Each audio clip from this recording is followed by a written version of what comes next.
What's up, Phins family? This is TD from TDPHINSTALK, home of the real Miami Dolphin fans. Listen, man, I told y'all this on the last stream that I was gonna go live tonight just to hang out. I usually don't have any free time. The wife is busy tonight. So I said, you know what, man, I'm gonna hang out with my Phins family tonight and just have normal life conversation, man. We could talk about the Phins, but I just wanted to put in the title of the video, not only Miami Dolphins content, because we could talk about anything. I'm gonna be taking questions. Any question you want to ask, I will answer.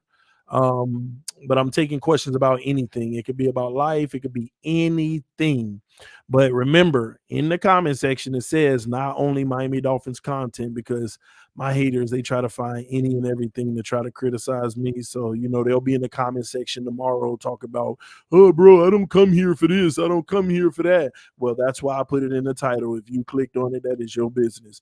And I just put it at the beginning of the stream and told you what was going to happen. So there ain't no excuse. So don't waste your time in the comment section with the hate, because I just delete it as I always do anyway. Anyway, man, so the ball is really in y'all court. Whatever you want to talk about, we can talk about. First question that I see is, what's up, TD? How you doing? I'm doing great, man. Doing great. Just taking care of the fam, trying to be better, do bigger and better things, man. It's that simple, all right? Hey, TD, how many games do you think do you give Tua this season to prove he's the guy? Well, I give him 17 games to prove whether or not he's the guy. I'll start making my evaluation around week 6, where I start talking about what I think his development has done. But you can't really evaluate him until the season's over, give him a full season, what the whole outlook is, you know? Because things happen in different ways. You know, every quarterback has about 4 bad games a year. You know, some have 5, some have 6, some have 7, some have 8, some have 17, you know. So you can't judge what order that happens in. You know, if you got 6 bad games out of 17, you know, all 6 might be the first 6. You know, I mean, y'all, I mean, it ain't likely, but you get my point. So he get the full season for me, but I'll start to give my opinionated takes around week 6. Now, don't get me wrong. If there's still same intangibles where he's struggling as last year, I'm going to say nothing look like it's changed in this area. Hopefully that changes over the year. So that's what I got. The I Believe podcast said, how was Omar on I Am Athlete, in your opinion? I like Omar on I Am Athlete because you know what I do like about I Am Athlete? The blend. You don't just have just players, you know, you got the media angle to it as well. I really do like the dynamic of their podcast. And I like what Omar adds to it. You always need a guy like that, you know. Everybody knows this, the stars where you're just like blah blah blah. But Omar himself, sometimes he brings the conversation back to a real question, which I love to keep it going. I also love, sometimes he ain't always afraid to like tease a question, but he does. I just feel like he got a perfect blend on there. He works well with all those guys. So overall, it's a good look for Omar on there. Also, in his personal life, I don't know him and I don't know him personally, but this is a good elevation for him, in my opinion. This is an opportunity for him to take the next step to get, even bigger recognition globally for those who watch it. So big ups to Omar, man. This is a big thing for him, in my opinion. This is huge, man. And I mean, like people like me, you could only dream to be in a room with athletes and talking it up with them like that. So big ups to him. I like it. Let's see what else. How the kiddos, CD? The kiddos are great. The little one, Camden, he's a little under the weather, so we're monitoring that. We'll see. Thoughts on the FIFA World Cup? I don't follow it. I've never really followed FIFA. So I don't know. When it comes to stuff like that, if I don't follow it, I'm usually looking for the American flag to support. Outside of that, like if it ain't football, basketball, and a little bit of baseball, tennis, or golf, I really don't follow it. And if I do see it, I'm looking for the American flag. That's all I could tell you, bro. That's why I say ask me any question. I'm gonna let you in on me. Any question, my thoughts on anything. I don't care what it is. All right. TD, how them Rams looking? Great. They just came off a Super Bowl. You can't look no better. Hey, Mr. Spacely, salute to you, man. Your team. You know what? I gotta stop for a second to say, Mr. Spacely, you've been talking that all year. And you were right, bro. You were right. At the end of the day, you were right. You were right the whole time. You always showed up to these streams, every stream. How about them Rams back in week 1? And I'd be like, ain't nobody worried about no Rams. They ain't gonna do nothing. And and you were right, bro. Them Rams won the Super Bowl, man. You should be proud of that. Hopefully our team can get it together. If you have to move Armstead to right tackle, do you do it? Yeah, if he's comfortable with it, I would rather that than him being on the strong side. TD, how about your Cavaliers? Oh, they good, man. I think they're in a perfect position. They just got to win the game on Friday against one of these teams that's playing now, which it look like it'll be Atlanta, and they should beat Atlanta, and they'll get the 8 seed against the Heat. And I think that they're gonna upset the Heat in the first round because Mobley comes back. I mean, literally. I want y'all to think about this. I know people won't care until they see it. The Cleveland Cavaliers were literally one game behind the Miami Heat 25 games ago. They were one game behind the Heat. They were in the number 2 spot. And Mobley went down. Actually, Darius Garland even got hurt. And their guys kept getting injured. They kept dealing with injuries, and they kept falling and falling and falling. And when Mobley comes back, this will be the first time that they got the unit back together again. So we'll see. We'll see. I think it's going to be perfect timing. They just got to win this game Friday, and then he should be back Sunday, but we'll see. TD, you believe in UFOs and aliens? Absolutely. I'm the type of person that believes that God created the heavens and earth, and I would be foolish to limit him to just this planet. I would be foolish to know that he made everything out there in the universe and think that we're just it.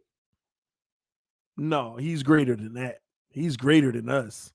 So yeah, I believe in other humans, other whatever. I mean, other places. I do. And there's no evidence of it, but I just believe that just based off of my faith that He ain't limit himself to just this earth. I mean, the universe is massive and crazy. Um, he's a mysterious God, so a lot that we don't know. But yeah, I believe. Where's Nick? I don't know. I don't know where Nick is. Try hard with the donation. Say you should follow Inter Miami soccer team. They are fairly new to the MLS. Yeah, I could get into stuff like that. I just have to, find the time. Right now, if I ain't been in it, I kind of stick with what I've been with because I don't have time to venture out into new things right now because I'm trying to focus on what I got going on to build them and make them bigger and better and make sure that I'm doing everything I can to support my family best I can. So every endeavor that I get into, it has to make sense, literally make sense, money sense. TD, who would you want at right tackle? And I ain't got a specific name answer for you, bro. My answer is just anybody competent that can protect our quarterback's blind side. TD, how about them Heat? I like what you did there. We'll see. TD like Cleveland. I don't like Cleveland. I'm a Rajon Rondo fan. So man, he did amazing the other night. It's crazy though, man. I don't know how like when the team went up against Kyrie at one point Kyrie was 9 for 9. He hadn't missed a shot, right? And the only person that could shut him down was Rondo. And when I say shut down, let me explain to y'all because some of y'all don't listen very well. I'll just be honest with you. When I say shut down, Kyrie never scored on Rondo the whole night because Rondo denied him getting the ball. Even when they inbounded, Kyrie didn't want to take the ball up the court because Rondo was guarding him because Rondo is sneaky and he has that. He can get that ball. And that's why a lot of guards don't bring the ball up the court against him. And Kyrie, every time Rondo would deny him the ball, he would call somebody else to come take it down. Or he couldn't get the ball because Rondo would deny him the whole time.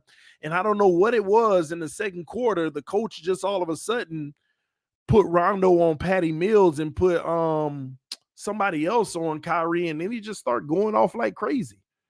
He just started going off. And you can't stop a guy like Kevin Durant and Kyrie. So the best thing you could do is ball denial. And Rondo was doing that big time on Kyrie. He couldn't get the ball in the first quarter.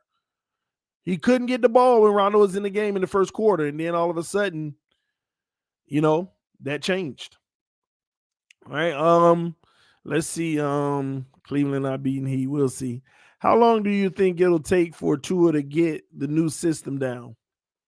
Your answer is good as mine, bro. This system is more complex than the systems we had. It's simple, but it's more complex because it's more decision making. So your answer is good as mine, bro. I just hope that he's working on it now and he tightening it up as best as he can, man. We just need a finished product, a guy that's ready, all right? Hey, TD, if our defense turns it up, do you think that it could lead us to the path for a deep playoff run? Yeah, I mean the defense can lead you there. Look at San Francisco; they are the epitome of it. So yeah, the answer is yes. We ain't even got to be great on offense, and we can get there. We can go far, but you want to be good on offense because you ain't gonna be able to stop everybody. Not only are you not gonna be able to stop everybody, but sometimes, man, offense gotta help. It's just the reality. All right. Yeah, it look like Atlanta about to run away with this crazily. They killing them by 26 right now. So it'll be on Friday, Atlanta versus Cleveland. So that'll be the game to decide who plays the Heat.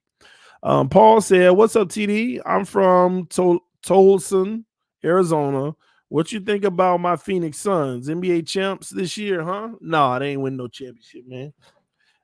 Any team Chris Paul played for, he ain't winning no championship. I already told you, I'm a Rajon Rondo fan, so you already know what time it is. The true point guard, the real point guard, Rajon Rondo, not the Chris Paul, who's ringless.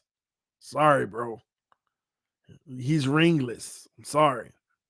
My boy got 2 rings, and he was a major part of both of them. Just saying. Any thoughts on Chase Edmonds escaping the pack and in dominant rushing? I like Chase Edmonds. They're gonna do it by committee, bro. No one individual, in my opinion, is really gonna stand out like that. They're gonna do it by committee. That's my take. Who makes it to the NBA Finals this year, TD? Um,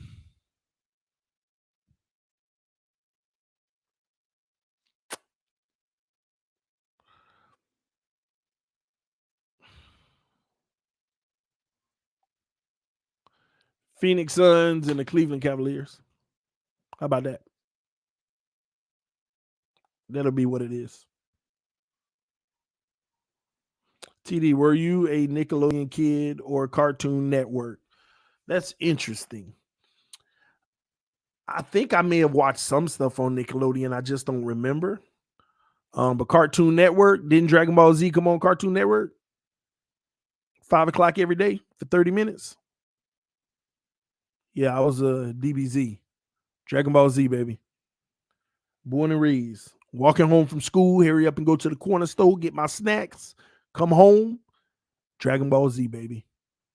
Nope, first it was Tailspin, Darkwing Duck, DuckTales, whatever I was watching. But I knew at 4:30 or 5 o'clock, Dragon Ball Z, baby. That was my lineup. You said Warriors versus Cavaliers last time. What changed?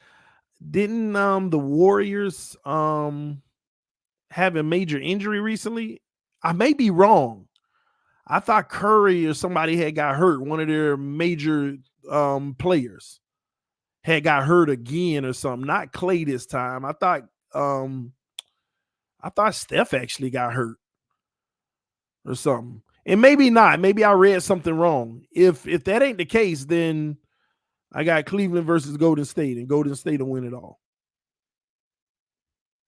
Steph back, TD. We good. Okay, but didn't he get hurt recently? Make sure I ain't tripping.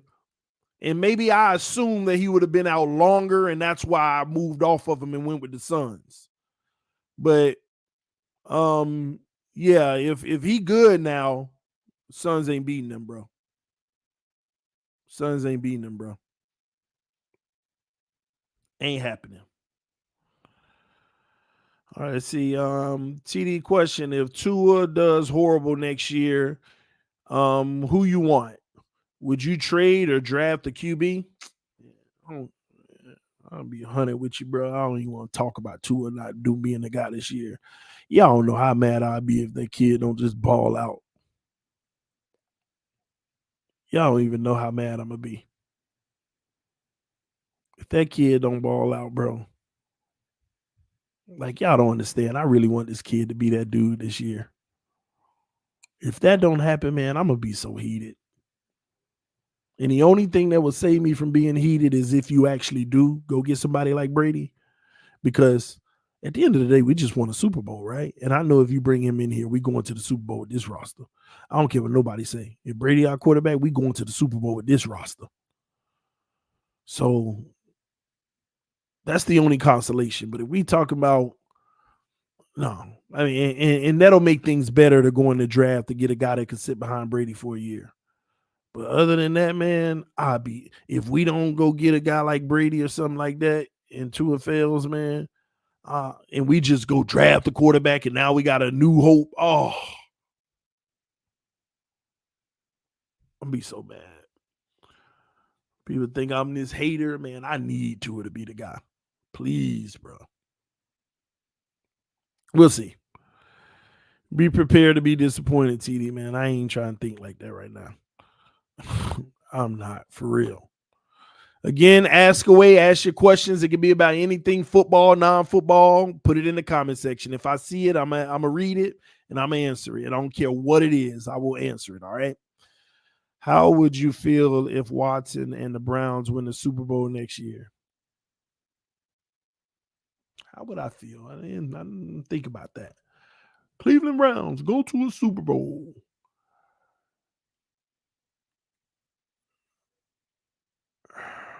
How would I feel?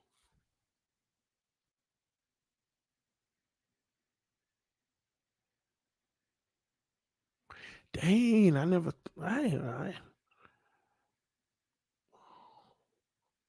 How would I feel? I think this is the one time that I would go silent for a little bit. I may not be live for 30 days. Well, yeah, I probably wouldn't be live for 30 days because I don't want to be for 30 days talking about, I told you. And it ain't that I'm saying I told you that Cleveland's going to win it, but I told you. When you got a guy like that, Baker Mayfield is the lesson.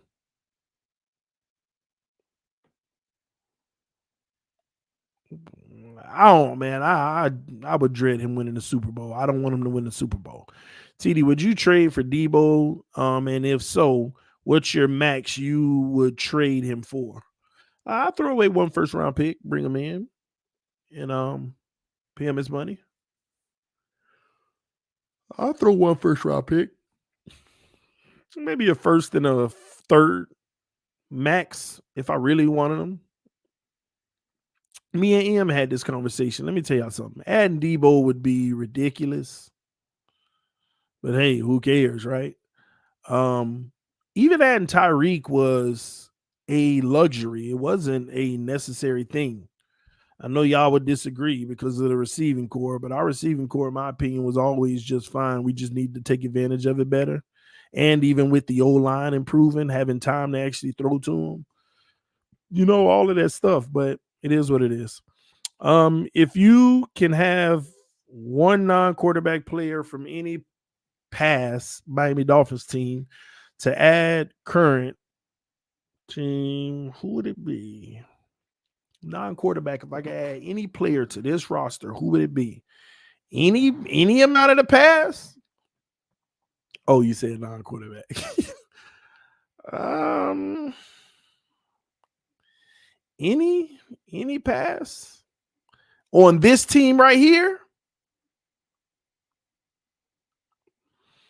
On this team right here,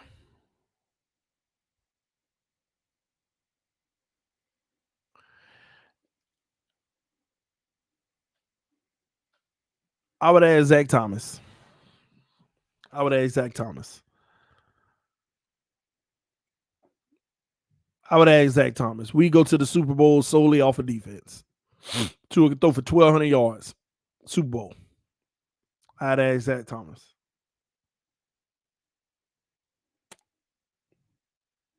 Yeah. All right. Let me read more of these. What do you think about the Raiders? I don't think about them. Next question. Nah, I ain't gonna do you like that. They up and coming. They got the weapons now. Matter of fact, that's a team that probably feel just like us. Look at the weapons they got.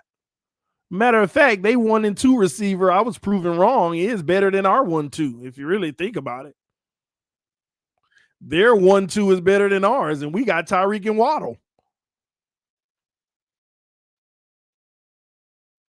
I think so, right? Or do I have the wrong team? And they got the tight end. And they got the tight end. TD, who's your favorite rapper? Wayne. Easy one. What's the news on Melvin Ingram? Nothing. We brought him in for a visit. Nothing transpired yet.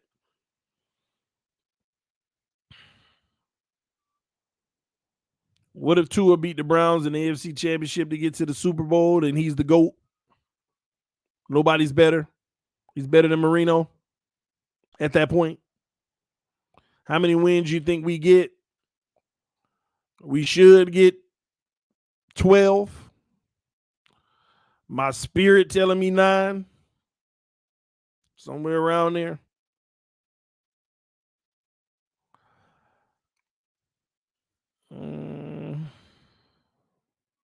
TD, what do you think about the Miami Hurricanes? That's my team. Love them. Just hate how everything fell apart ever since that Ohio State National Championship that we got robbed in overtime with them flags that were 8 years late. TD, you rather have Mac or Tua? Tua's my guy.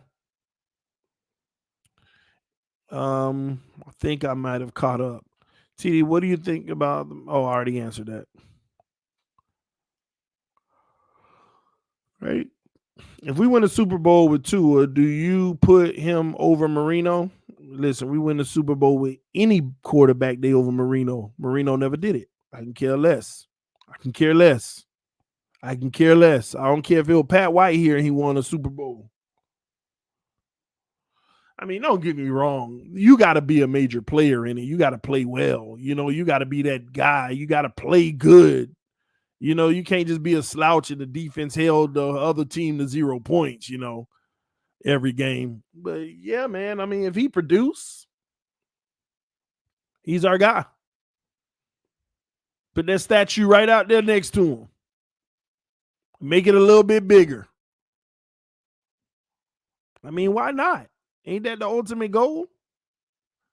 Ain't that the ultimate goal?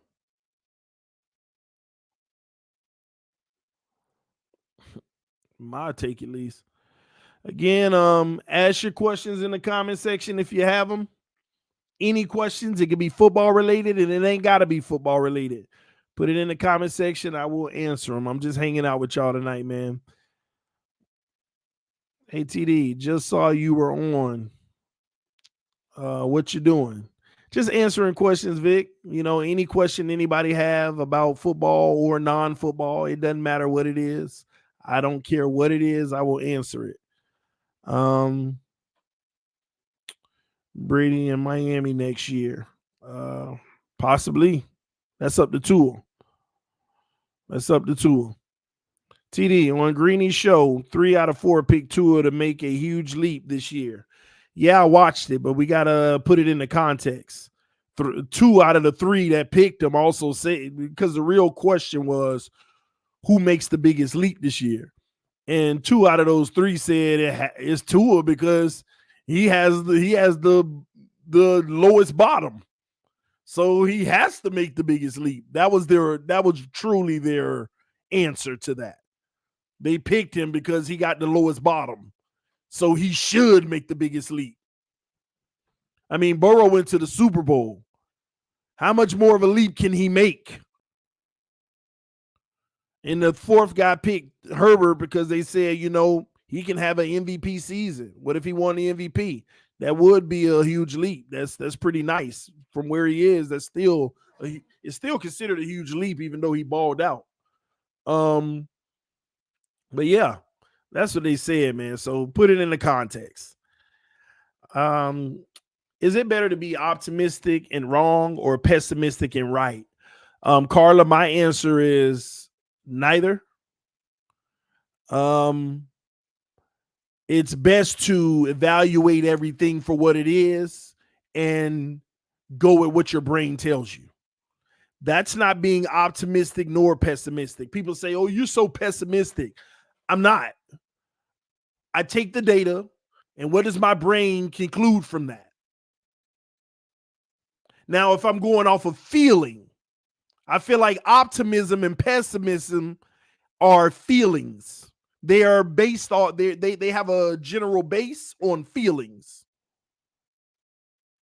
So I will have to answer neither because both of them are rooted in feelings.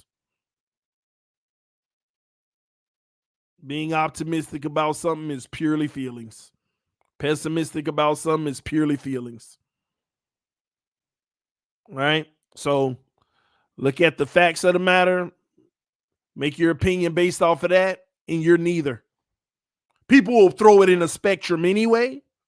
Oh, if they feel it's negative, they're going to say it's pessimistic, but it really isn't. It really isn't. That's not the definition of pessimistic, all right? Because it's a fact. You know, facts can be on a side that you don't like. Let me see. TD, what do you think about the Miami Heat? We answered that already. They're gonna lose to the Cavaliers on Sunday. If the Cavs win Friday. Even if Brady come in, do you think Tua stick around and learn, or is he gone? It depends. I think what'll happen, they would sign Brady in the offseason. And if they can get the quarterback they want in the draft, then they'll trade Tua. TD, lost the wrench a while ago. We good? LOL. I know we are always. I don't know why you lost the wrench. Maybe it was whenever I deleted all mods just to add them back. But Vic, we're always good. And if we're not good for any reason, trust me, I would hit you up, bro. I got more respect for you to not be good with you just all of a sudden without hitting you up. All right. Tua is accurate. Mayfield is not. Okay. Do we still have Damian Arnett? No, we don't. They're been gone. TD, I think Waddle is going to find out that this isn't Bama. Time always tells, don't it? What's the gap between MJ and LeBron for being the GOAT? There is no gap because Bron don't even belong in the conversation with him. I'm not playing that game. The gap. That's an insult to Jordan to even consider a gap. He's in his own stratosphere, ladies and gentlemen. People need to stop trying to mention somebody with Michael Jordan. It ain't even possible.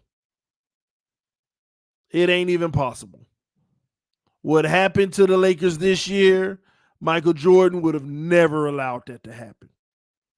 With Anthony Davis and Westbrook. He would have never have allowed that. I don't care what, he ain't let that happen with the Wizards, and he had what LeBron had. There ain't even no conversation. I don't let y'all get to me like that about no LeBron and Jordan. That ain't nothing but a person who under 28 years old conversation. If you weren't old enough to understand what you were watching with Jordan, don't make the comparison. I don't see nobody who was old enough to really understand what they saw with Jordan making that comparison. I don't.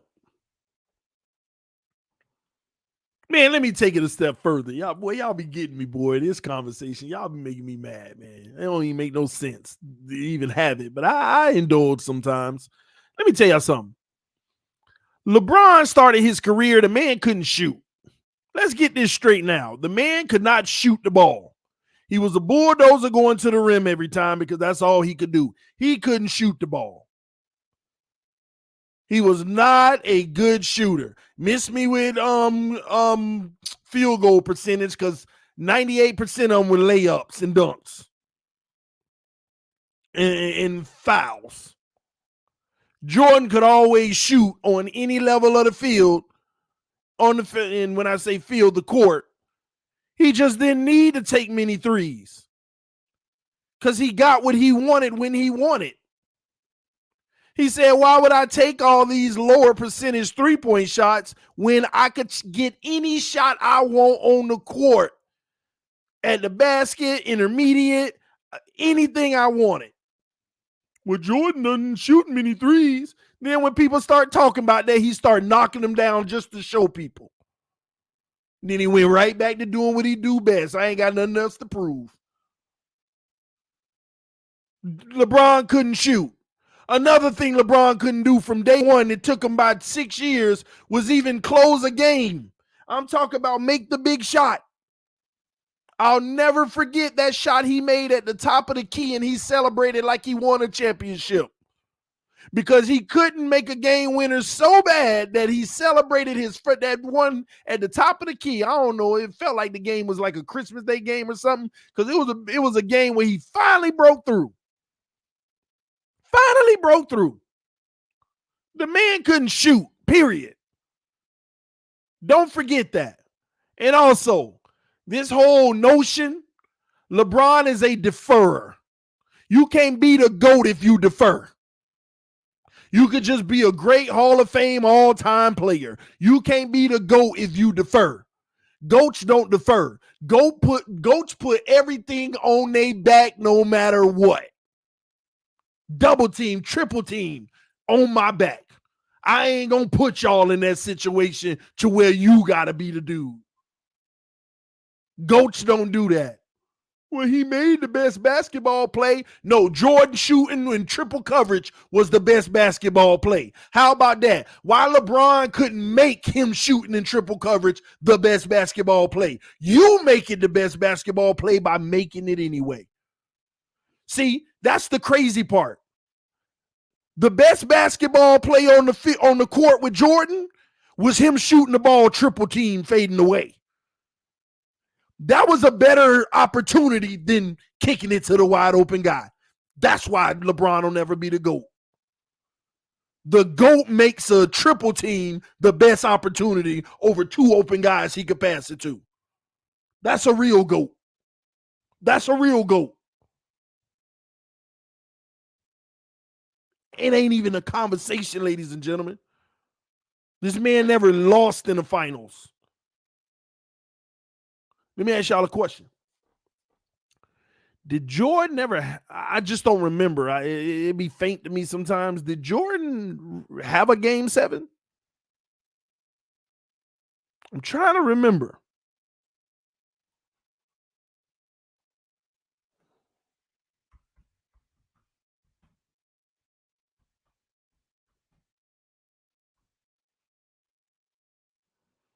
Trying to figure out how many.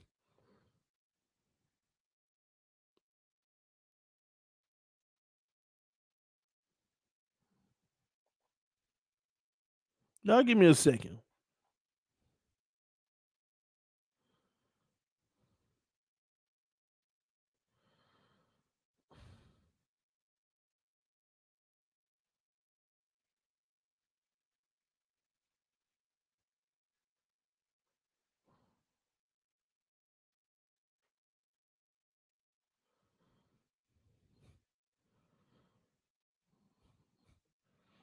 Did he ever have a finals game 7, man? Hold on. I'm trying to figure this out. Because I don't think he did. We already know LeBron has.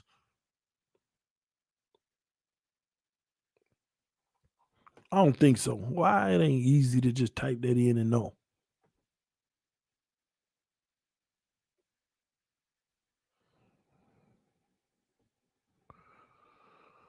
Y'all supposed to tell me in the comment section. No game 7s in finals.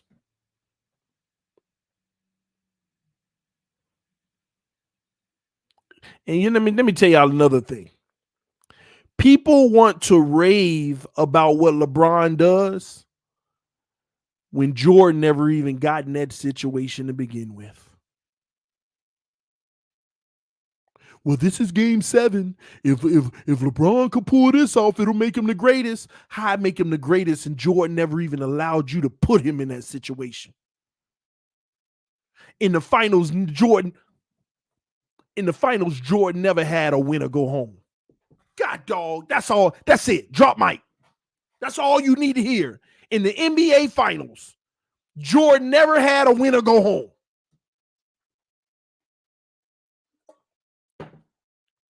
Jordan never had a winner go home. Never. Never. Well, LeBron had more games with his back against the wall. Well, how about don't even put yourself in that position to begin with? Y'all ask me some other questions. I got to get off of this because I be, what is it? What? That's another topic that's just as delusional as Tua. The whole Tua thing. That's another topic that get to me. It make no sense. But I get it. It's an era thing, man. It's an era thing, man. Everybody want their newest guy to be the guy. They want the newest guy to be the guy. Listen, it's gonna be hard to do what Jordan did. You got to be the Brady of basketball. It's going to be hard. And think about the finals that LeBron did win. Half of them he wasn't even the reason. Half of them, somebody else had to make the big shot that the miracle. Somebody else had to make the miracle.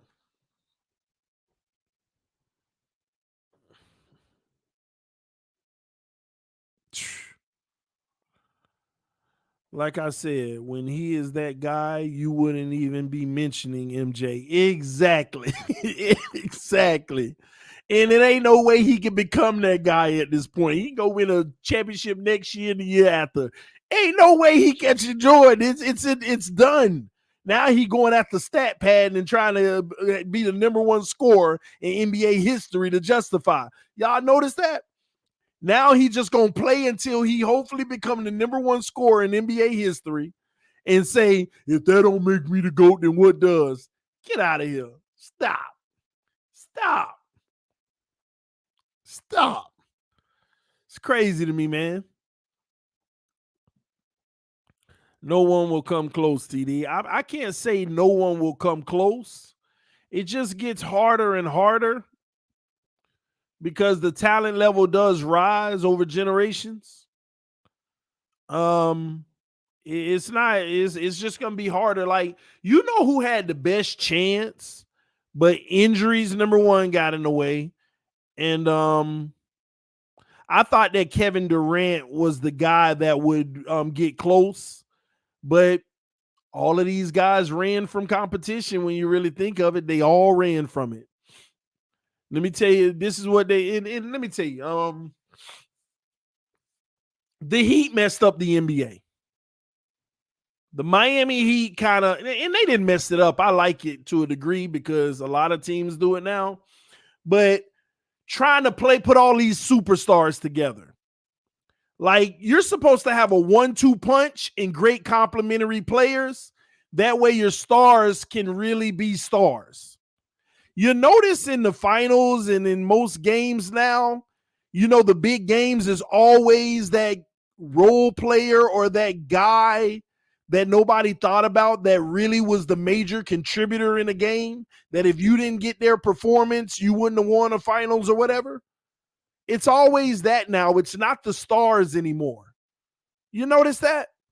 That's because of that situation. When you got everybody on the court that got superstars, you're kind of canceling a lot out. Even if your big three is better than theirs, it's still somewhat of a cancel because these guys know how to get buckets. It's always so when teams game plan against each other's guys, it's always that other guy that carries the team over the top. So the Heat messed that up. The Heat messed that up whenever they did it with D-Wade, Bosh, and LeBron.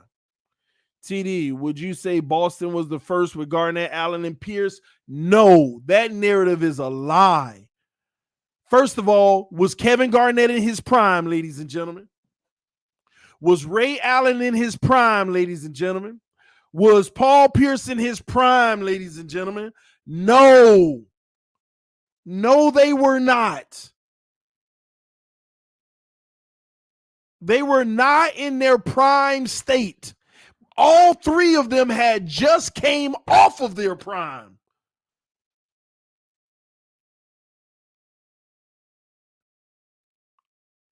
That's why it was actually the perfect blend, bro. That's why it was the perfect blend.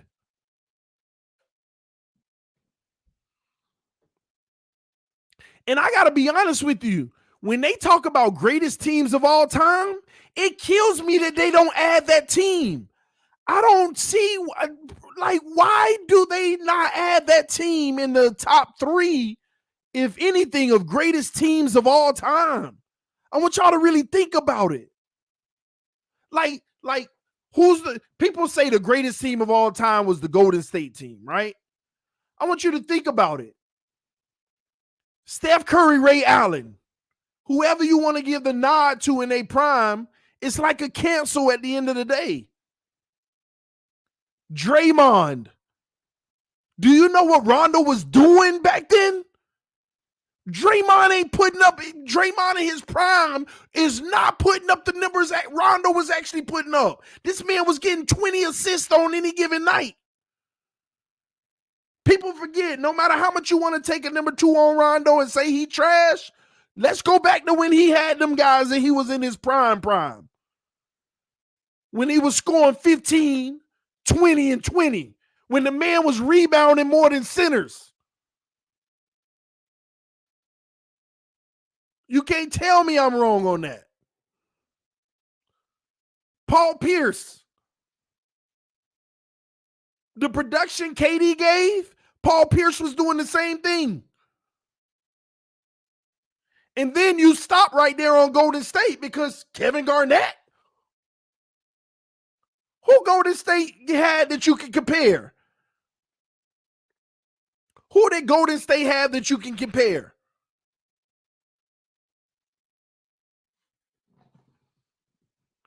That's one of the greatest teams of all time. And then you go down that bench, shooters galore. Shooters galore, man. Shooters galore.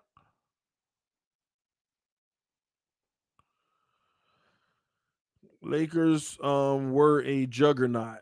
2001. Yeah, they were, but again, man, if that team would have went up against that Boston team, I'm telling you, bro, the only thing they would have had to be concerned about was Shaq. But at the same token, the Lakers were a 2-point team with that juggernaut.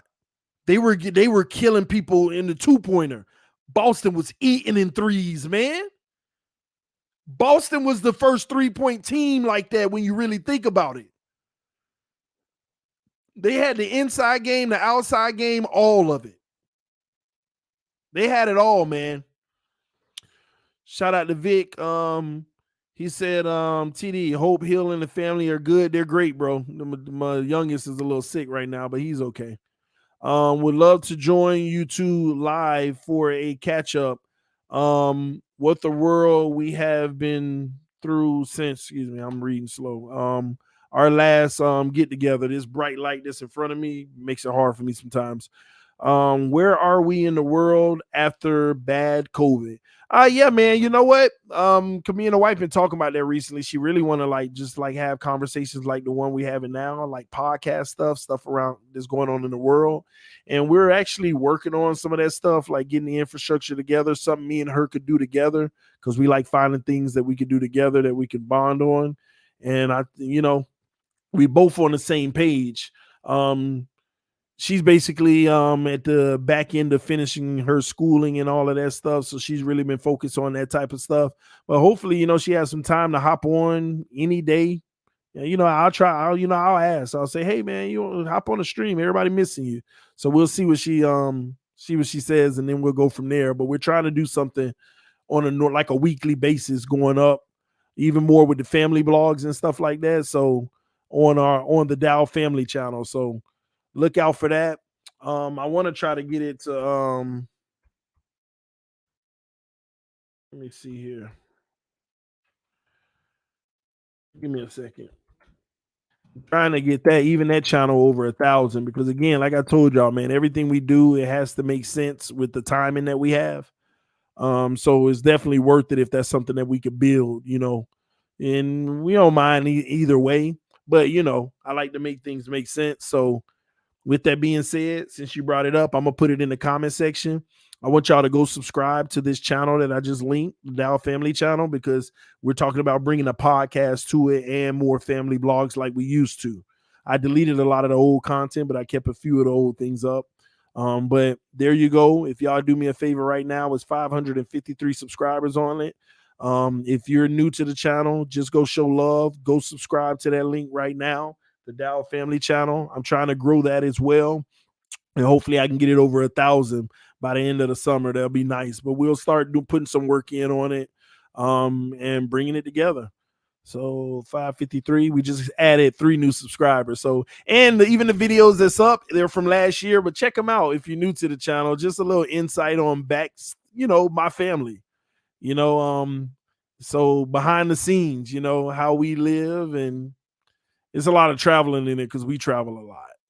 So you're gonna see a lot of the travel and all of that stuff up in there. So check it out. And hopefully you enjoy it. What the family channel? Yeah, man, we had a family channel. It's just a matter of, I know my wife is trying to finish school, so um it was important for her to just focus on that. So we just put that on pause.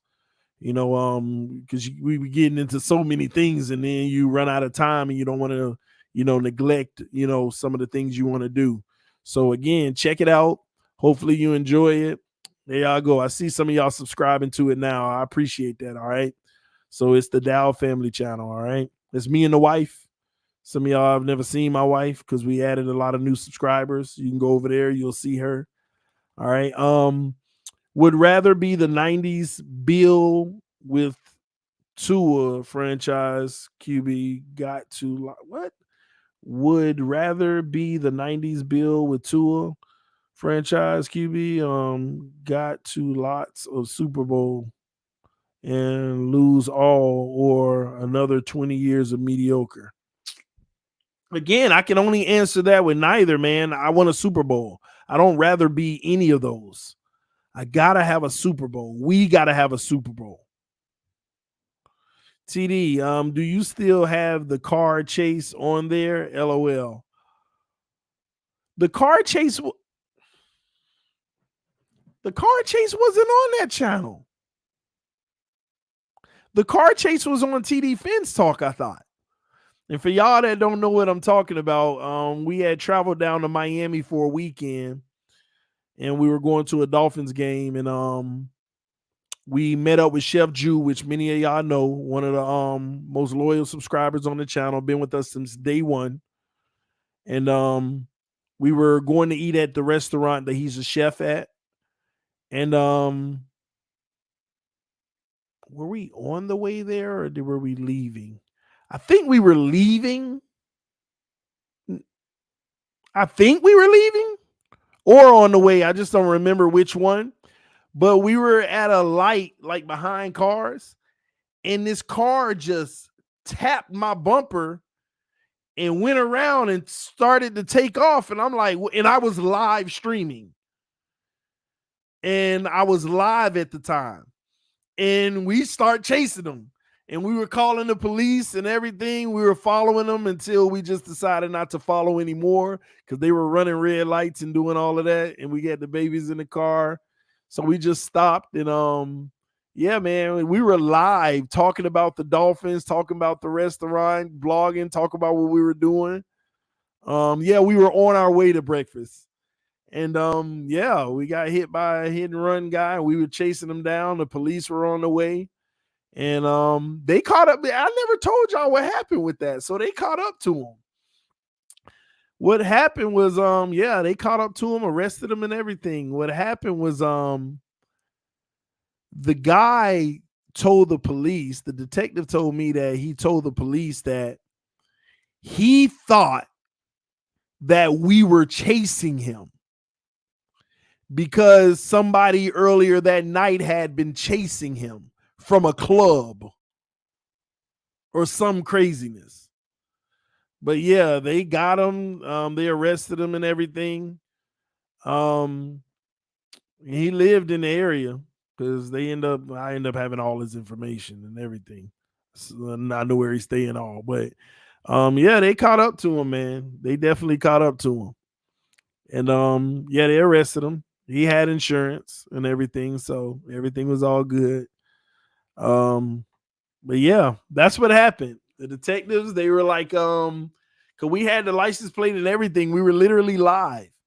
They say TD is the feds. Listen, man, I ain't going down for nobody. You can call me whatever you want to call me. I ain't going down for nobody. I got 5 kids. I ain't going down for nobody. I'm more than the feds. All right? Listen, you do dirt, my mouth shut. As soon as I'm drug into it and I'm at risk, you call me 6'9". TD 6'9" talk. It ain't none of my business what you think about me. I tell you that now. Listen. At the end of the day, if you have no implications, I believe you stay out of it. But as soon as you drug into it, To by all means necessary. But yeah, man. And I was drug into that because you were gonna pay for my little bumper scratch. You was gonna pay for my bumper scratch. Ain't lying. Um, 2 or 4 of your bars. Um, saying it and bring it, TD. Listen, I'm just saying. I'm telling y'all now. You can call me 6ix9ine all day. TD taking the witness stand. You better know it. You better know it. If it's me or them, I'm right up there. I don't live by the street code because I ain't street.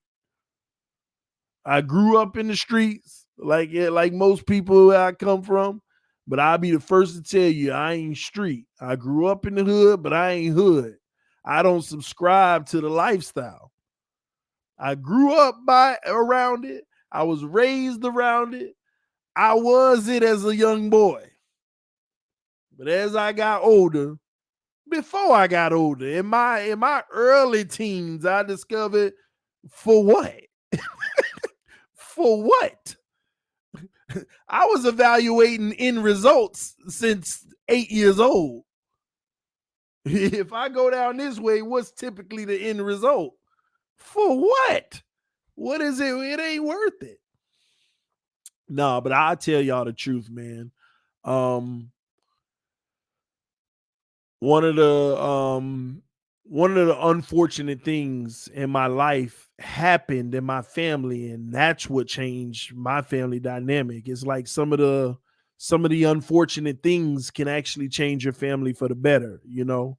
So one of my immediate family members growing up, you know, basically how I said, diagnosed with a mental disability. And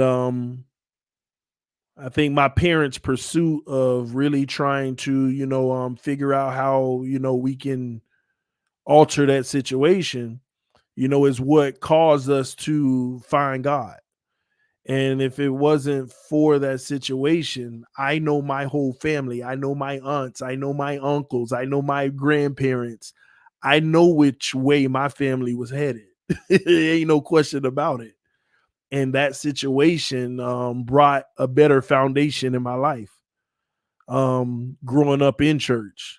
And I think like I don't like to say this often, but I feel like I'm one of those individuals that got like the perfect blend. I grew up around nothing but the streets, the hood, that life.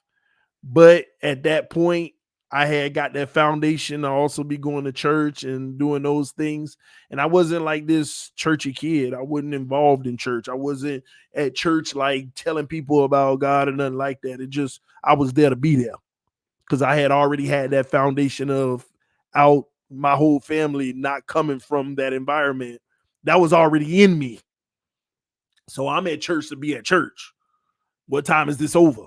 Growing up. And it was kind of crammed, the word and everything in us, but I never accepted any of it until I would say 28 years old. 28 years old. And when I say not accept, I knew, who God was, what he meant in my life, but it was all me just saying it because that's what I was taught to say. And no, but a real true relationship, a spiritual relationship, I could honestly say I didn't have until I was about 28 years old, and I'm 35 now. How old am I? I'm 36, I think, or 37, 85, 22. I'm 37 years old. God dog. I'm 37. Yeah. I think 85, '02 January. I'm 37. Yeah. So I'm coming up on 9 years of having a real relationship with my faith. And it's been the most insightful years of my life, man. But that's so I feel like people like me is like you have that perfect blend. You ain't all buttoned up and all that. You know how to communicate with people, and I can go in any environment. I can go in any environment, and I'm good. I blend right. I can adjust to any environment. I guess that's what I'm trying to say to you. That's what it's gotten me to the point of being able to do. I can adjust in any environment. You put me in any environment known to man. Ain't nobody around gonna be like, oh, he too buttoned up. Don't do this around and all. Any environment, um, I can be in and fit in without having to do anything I don't want to do. So I guess that's what I'm saying. So it gives me a perspective in life that understands people and understands. And then when I went to college, I was telling my wife this the other day. We were having a conversation. Another thing that helped me out in life, just my mental, is when I went to college. I was I got a bachelor's in science and I majored in criminal justice. But if anybody who went to college, you know that you have about 24 hours worth of electives that you could take out of the like 130 or 140 hours, depending on your degree program. You got like 20 some hours of electives you could take. People could be in gym, you can be in band, you can be in anything you want to be in your electives. You can take any other courses. Every elective course I took was psychology, to where I just went ahead and got a minor, took the extra classes and got a minor in psychology. And that, on top of me being able to fit into any environment, understand all levels, I can understand. I'm with anybody that's as hood as can be. What's funny about that? I was just telling my wife, we was in the car, 'cause my wife grew up totally different. She was sheltered. She grew up in the church. It was engraved in her since slap and cry, since she was born. Okay. Um, she don't know what a crackhead is. Like, for real, for real. She don't even know like a real characteristics of a crackhead. She don't know what one is. Like, and like today we were having this conversation on our way to the store. And I'm like, what are you talking about? She literally has no clue. Has no clue. And I was just like, oh my gosh, you truly were sheltered. Like half my uncles were. I'm just keeping it 1,000. I had uncles that were in and out of jail, crackheads. I had alcoholics, everything. I ain't talking about people that drink. I'm talking about the real alcoholics. Winos, everything. Born and raised around the mall. Coming to my house, knocking on the door to my mama, and giving them food and different things, man. She has no idea. So, but it's amazing to me, because now I truly understand how people can't relate to experiences they know nothing about. They'll call somebody something that they've never even experienced themselves. They've never said, or they just go off of what they see on TV, a representation of it. And it's so funny to me, man, when she said that, I was like, wow.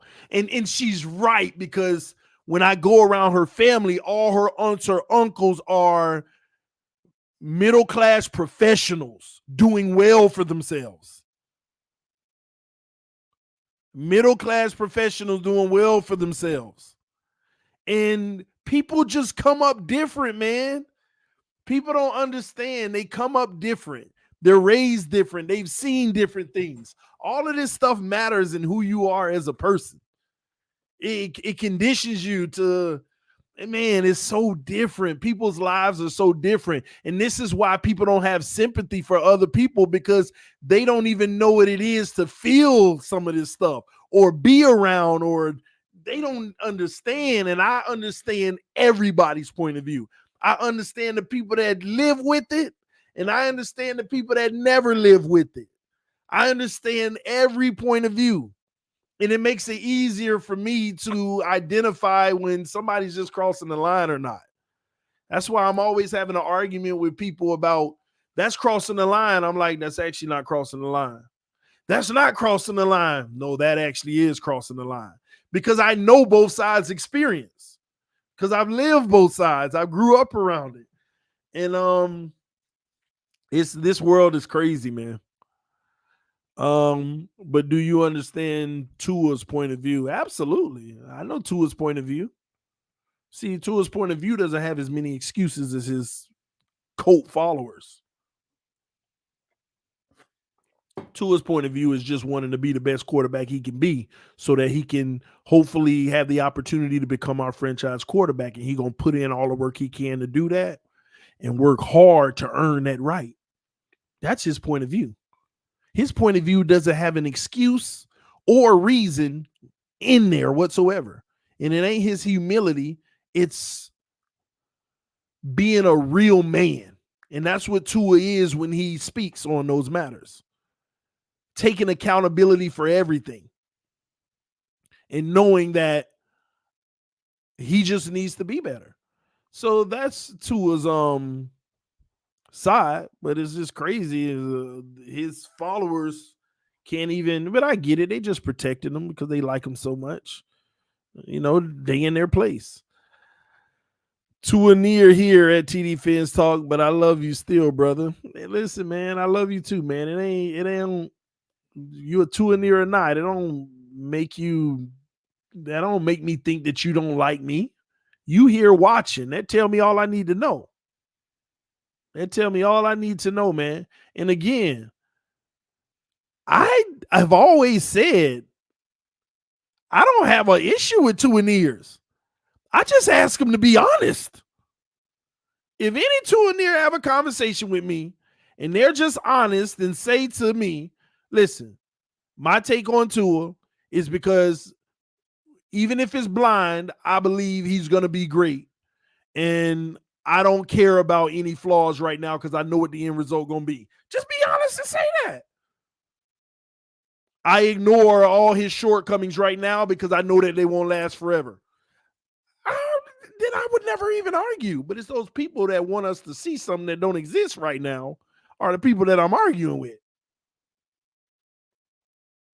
Those are people that I'm arguing with. They want us to believe something that ain't facts right now. But preface it. Tryhard said, is the White a Hall of Famer? His Magic years very underrated. But he didn't win in his Magic years. That's the issue that may hold him back. I think he's borderline.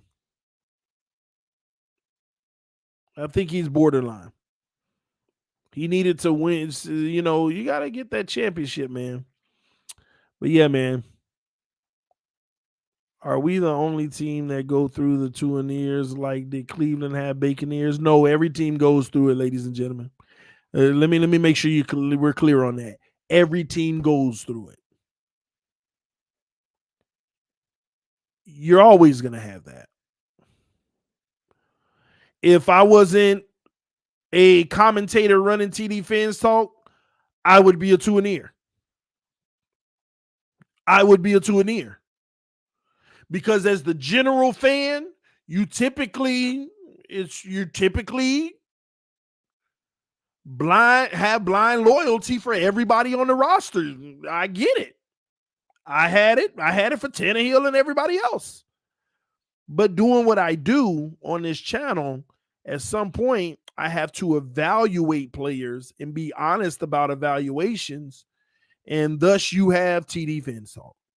However, whatever you want to call me or what I do, and whether you like it or not, or say it's the worst takes ever, that's what you have a result of, just me giving my realist evaluations.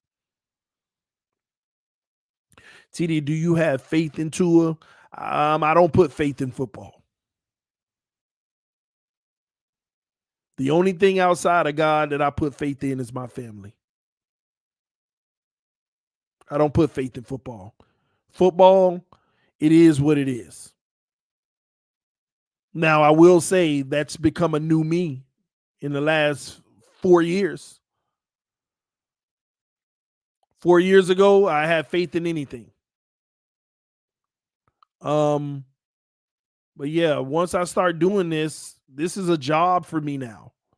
This is a job now. I got to get the people the truth. The number one seller on any platform in the world right now are feel-good lies. The number one seller on any platform in the world are feel-good lies. True lies and false facts. There is a whole business on telling you what you want to hear. And some people are making buku money off of it. And I don't blame them. I just pride myself on this channel of still growing something that can be productive as far as from a support standpoint, if you want to call it lucrative, in telling the truth. It ain't as lucrative as others telling you what you want to hear, but that's just something that's a personal pride of mine. I can go strictly business I can go strictly business on this channel now. I keep telling y'all that I can go strictly business. I tell you everything you want to hear.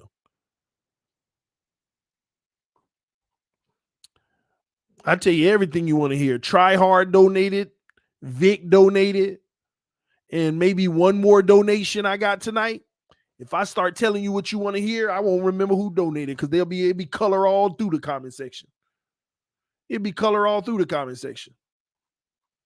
So I always tell y'all it's profitable to tell you what you want to hear. I mean, think about it. I mean, let's stick with YouTube alone. Say you're a new or a current YouTuber, you trying to grow your numbers. You giving straight up real commentary. And even if it's the truth, you know people don't want to hear it. You're not growing fast. What you think they're going to do in order to grow fast? They're going to give the viewer what they came to see. And I feel good that I did that early on when I didn't know better. I was just being a fan because it helped me take off in my growth. Now that I'm honest, it's slower growth, but it's more appreciated growth. I'm coming to realize that. It's much more appreciated growth. But that's why I tell you want to start a channel? You can just go do any poll. Who's the most popular person in Miami? Tua Tagovailoa? Speak about his good graces. People gonna come. They gonna hit that subscribe button. They gonna donate. They gonna hit the like button. They gonna let everybody, hey, I'm gonna support you. I like your content. You way better than that guy TD. I don't know what he talking about. Get him. Go get him. Go get him. Go get him, bro. There's a huge market for it. It's a huge market for telling you what you want to hear. And y'all got to be honest. It's what you want to hear. If I want to go listen to people talk about Rajon Rondo, I'm going to find the positive takes. I get it. When I hear a negative take, man, they don't know nothing about Cleveland. They don't know what they talking about. I get it. Don't get me wrong. I'm never knocking anybody for it. Sometimes I want to hear some positivity about how Rondo impacted the game. I'm looking for it. I get it. So I know. That's why I tell y'all, I know the game in and out. You are telling there's still more Tua money to be made. Oh, it's plenty Tua money to be made. But let me tell you, well, here's another thing I realized, though. And this is backhanded. This wasn't intentional of me, but I'm straight anyway. Let me tell you why. I have been so fair about Tua that the real people that know that what I'm saying is true, they just mad that I'm just talking about it. Think about it. There are a lot of people that know. They don't listen to me right now. They stopped listening to me. They know what I've been saying is true, but they don't want to hear it. Soon as Tua balls out, if he does, I hope he does, it'll be beneficial for me. They gonna run they behind right over here. Now let me see what he gotta say. Because they want somebody who's been real to validate their point. And I ain't mad at it. But I done put myself in a position that's been real from day one. So if I say that Tua has become that dude, they could take it to the bank. They could take it to the bank. They could take that to the bank. I don't care if you think I've been hating this and that. Most of these people know deep down inside, I've had a point with everything I've said about him. All the little trolling, if I pick on them here and there, they know I'm just playing. Because it's funny to get at them 2 ears. But they know I got a point in everything that I've been saying about him, and I've been the fairest guy ever. They just don't like that I pointed it out and pointed it out consistently. Because they want to see him win. So I get it. But guess what? Soon as that man ball out, if he does, and I hope he does, they're going to run their behind right over here. Because if I say he done became that dude, they know they could take it to the bank. They know that everybody else was giving him credit for something he never earned. They know it. They know it. You want to know my first level of proof on it? When I went to training camp last year. I dropped that one video when I got back home. The truth about Tua Tagovailoa, or whatever the title was. I said something like, Tua Tagovailoa showed me that he could be a franchise quarterback today because he had a great day at camp. It was a lot of zone and stuff. One of my highest viewed videos in months. And when I say highest viewed, I ain't talking about my normal 6,000 and it became 8. No, that was in the teens. Instantly. Trust me when I tell you, all my haters, if that kid balls out, they're going to be right over. Yeah, let me see what he got to say now. And yeah, they still going to drop it in the comment section. Told you you were wrong. And I ain't never been wrong. He balling now. He wouldn't before. And ladies and gentlemen, just the fact that it's an argument shows you I'm not lying about the stuff that I've been saying. I ain't lying. They know good and well everything that I say about that kid, I have a point.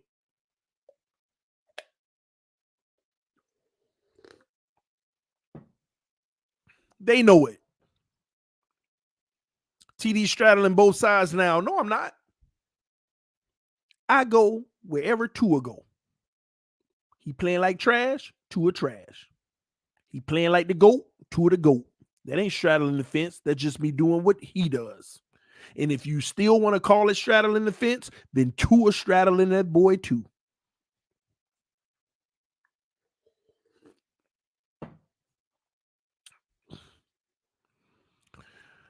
Just rename the channel TD Tua Talk, because that's all it is. Nah, TK, it's Tua Talk right now, because nothing on this team matters without him. Nothing will go on this team without him. So it's TD Tua Talk right now. But guess what? He cemented himself as the franchise quarterback. Now we can stop all this and get focused on the team instead of this delusion trying to blame the whole team. Why I'm going to make streams all day trying to defend each and every player? Because y'all want to blame each and every player for his shortcomings.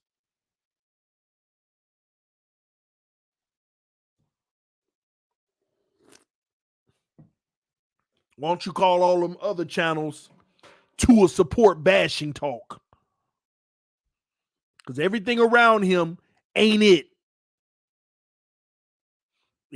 If he don't succeed with Tyreek, they're going to say, we went and got Tyreek right when he was out of his prime. The Chiefs finessed us. They know that he wasn't going to be in his prime anymore. Oh, they went and got Armstead when he wasn't in his prime anymore. That's what y'all will go that far. Tyreek still got another 8 years of burning people in him. But that's what you would do.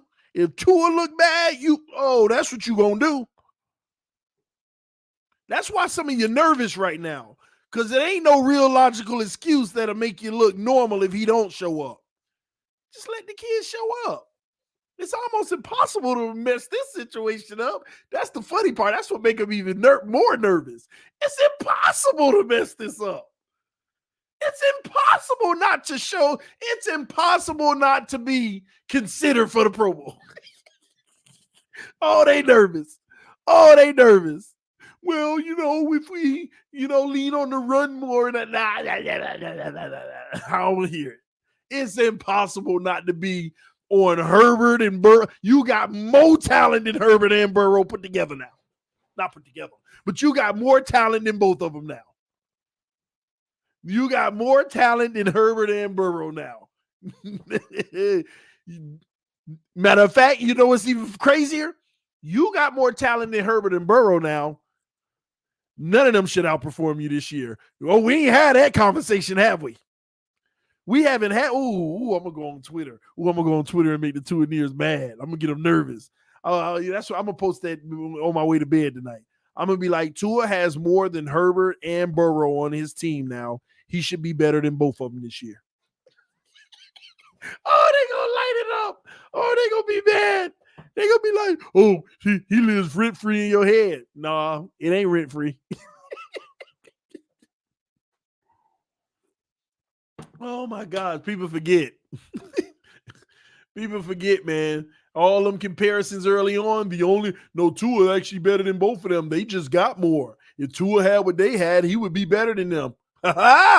Yeah. We here, baby. We here. There ain't no excuse. It ain't possible. It ain't possible for them to have better seasons than him. I don't want to hear no excuse. I don't want to. They nervous. And the funny thing is, why are they nervous? They lie to you. I ain't nervous. I already know he gonna. They nervous. They is nervous, and it kills me, man. Have faith in the man. What happened to faith? What happened to faith? Now he got to deliver. But I'm going to tell y'all now, man. Tua's going to be all right. This year, he's going to cement himself as our franchise quarterback, okay? It's a wrap. We ain't got to worry about it. He will cement himself as the franchise quarterback, okay?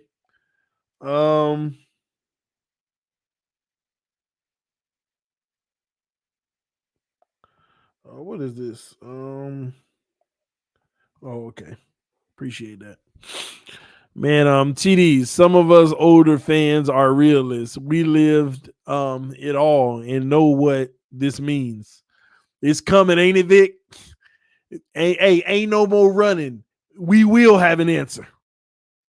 We will have an answer. And what my haters don't realize, I position myself that regardless of the answer, I'm straight. That's what the truth gets you. If Tua don't show up this year, what that's going to say about everybody else out here talking about him? If Tua don't become that dude this year and he end up getting traded, what that's going to tell you about the rest of these people out here talking about the Dolphins? Because we all know what everybody else just about got to say. What that's going to say?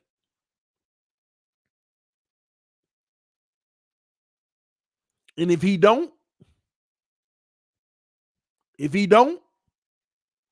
now I can tell you what he been. I can tell you what he is. If he becomes that great Marino, I can tell you I never seen this coming. This guy's legit. He's going to be one of the best quarterbacks of all time. All I've done this whole time is give my take on what I see live. Not this hope, not this belief, just what it is. And I don't change the narrative. The person I'm evaluating changes the narrative. All right. I hear you, sir. Keep on preaching, sir. He needs to make it happen this year. No question. Zero excuses. Tua said he's not a hero. His words. So we are hoping our roster is great. He knows his ceiling. So should us as Dolphin fans, your thought, TD? I got to tell y'all, man, people need to understand how good this roster is. People need to understand how good this roster is. We have lived in a perpetual state of 50% of the roster being a I don't know. I don't know. Let me show y'all where that's different. Both of our safety positions, we know. Both of our corner positions, we know. Our defensive ends, we know. Our interior defensive line, we know. Our outside linebackers are actually pretty good. I like them as a unit. We know, especially in the system. Middle linebacker, we don't. On defense, let's just say 1.5, we don't knows. And all of that 1.5 come from the linebacking core.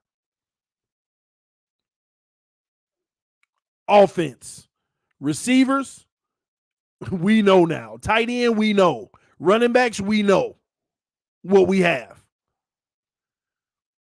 Left tackle, we know. Left guard, we know. Center, we don't know. We like what we have. We'll give it a half. That's 2 we don't know. Right tackle, we know. Right guard, we know. Right tackle, we don't know. That's 3 out we don't knows. Quarterback, we don't know. That's 4 we don't knows. A roster of 22 guys from defense and offense. 3 we don't knows. Do you know how much we've been living in a perpetual state of having a roster with freaking 10 plus we don't knows?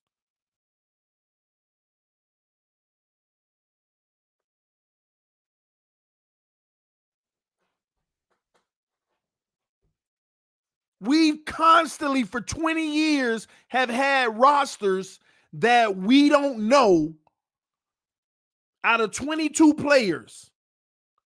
More than 12 every year of we don't knows.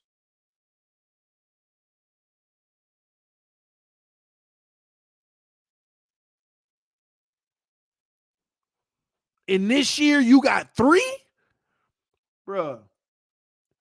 This is a roster, man. This is a roster.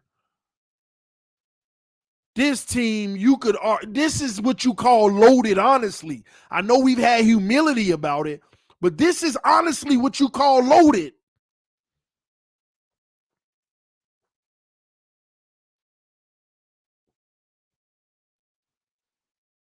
This is what you call loaded. You literally have 5 players on this roster that can be considered an 8, 9, or 10. And you literally, and this is out of the 22 starters, and you literally have at least 10 guys that's a 7 minimum.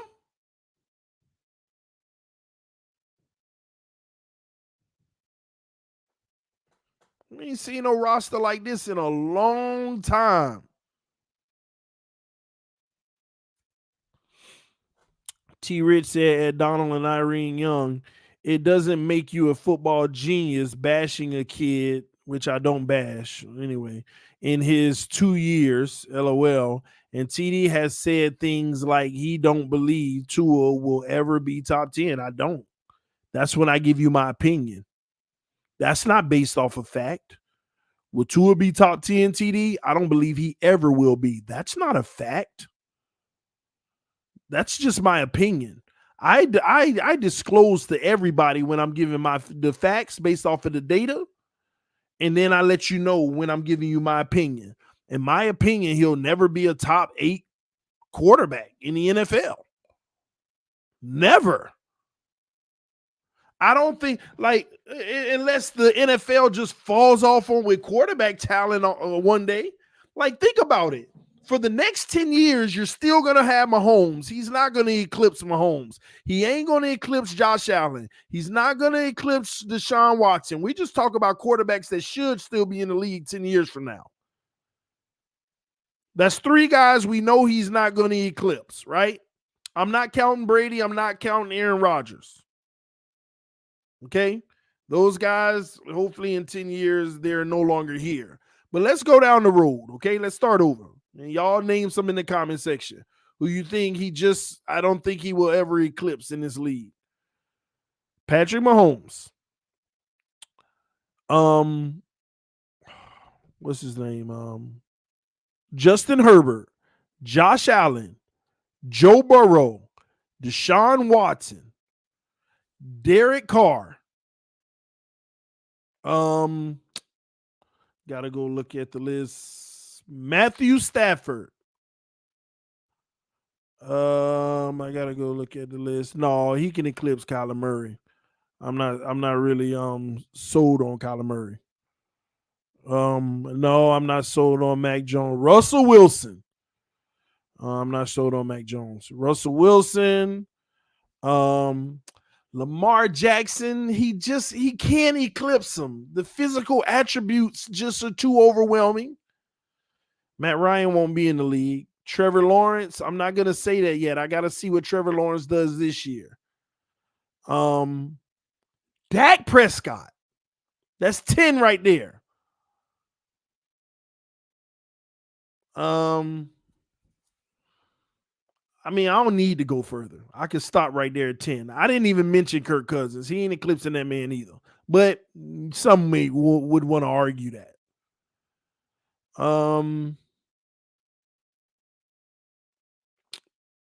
That's 10 or 11 right there. And we're not even considering the younger guys like the Trevor Lawrences and things like that who are really close. Bridgewater. I can't say he can't eclipse Bridgewater. He can, but will he? But since he has a potential to, I don't add him. In my opinion, right? We're still talking opinions. But I just named you 10 quarterbacks that is highly unlikely for this man to eclipse, man. Let's say I did take Kirk Cousins out of there and Derek Carr. That still puts him at number 9. That still puts him at 9. So, yeah, I don't believe he will ever be a top 8 quarterback. But it don't mean he won't. He might. He might. Just giving you my opinion based off of the film that I've seen. These guys got intangibles that he has yet to show in the NFL. Jimmy G, he can eclipse him, but Jimmy G, that's going to be a tough one. You see what I mean? But that's where Tua is. That's where I see his ceiling in the realm of Jimmy G's, just falling short of Kirk Cousins. That's where I have him. The Tannehills of the world. You know what I mean? Tannehill, and honestly, I don't even know if he could be better than Tannehill. And Tannehill ain't all that. At the end of the day, he works good in the system. Let me go a step further. Watch this. Look at the Tennessee Titans. Remember when Tannehill took over? His first year in Tennessee? Do you see the stats Tannehill put up in that first year with Tennessee? Top 3 or 5 in every category almost. Go look it up. You ain't got to believe me.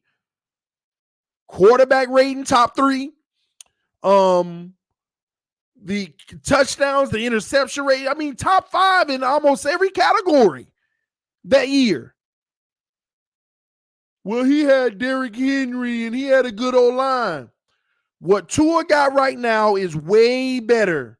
It's still better than what Tannehill had that year with Derrick Henry and those guys. And why do I say that? Tua ain't going to put up a season like that Tannehill had that year.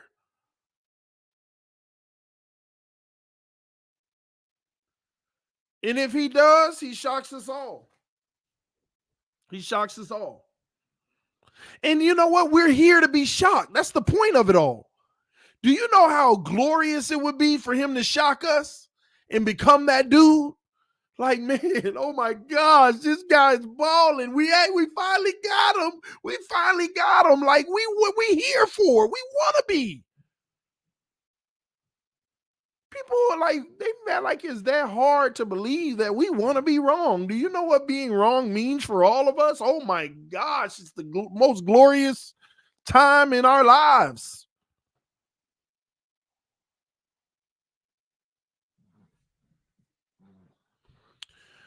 The strong running game makes QBs look real good. Don't be deceived. I agree. What you think Tua's supposedly supposed to have now? You don't see the weapons we have?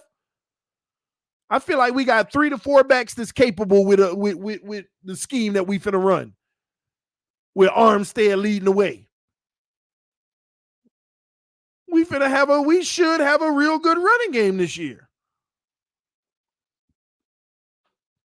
But again, what goes unnoticed in Tennessee, even with Tannehill, is them passing plays that he checks into runs that are successful. We don't talk about that. See, we always want to talk about Tua's playing ability and him playing better, but Tua will never eclipse those 10 guys that I just named, because at the line of scrimmage, they're all doing things that we're not even talking about worrying about Tua doing this year. We're worrying about him being better as a player just in doing his job. But nobody's talking about the intangibles of the audibles, knowing the playbook so well that you could put the team in the. We ain't talking about it, calling your protections. We're not talking about that. We just want the basic from him to play good in the system. But what makes you really good is that level of changing the play when it ain't going to work. When you go to the line of scrimmage and you got 2 plays and both of them ain't going to work versus this defense, and it's going to be tight and you hike the ball, that's what makes the difference from a lot of these guys. It don't mean that they got superior skill over Tua. Some of these guys just put themselves in an easier situation by being able to change the play or call the protection off of what they see. But nobody want to have that conversation. Nobody want to have that conversation.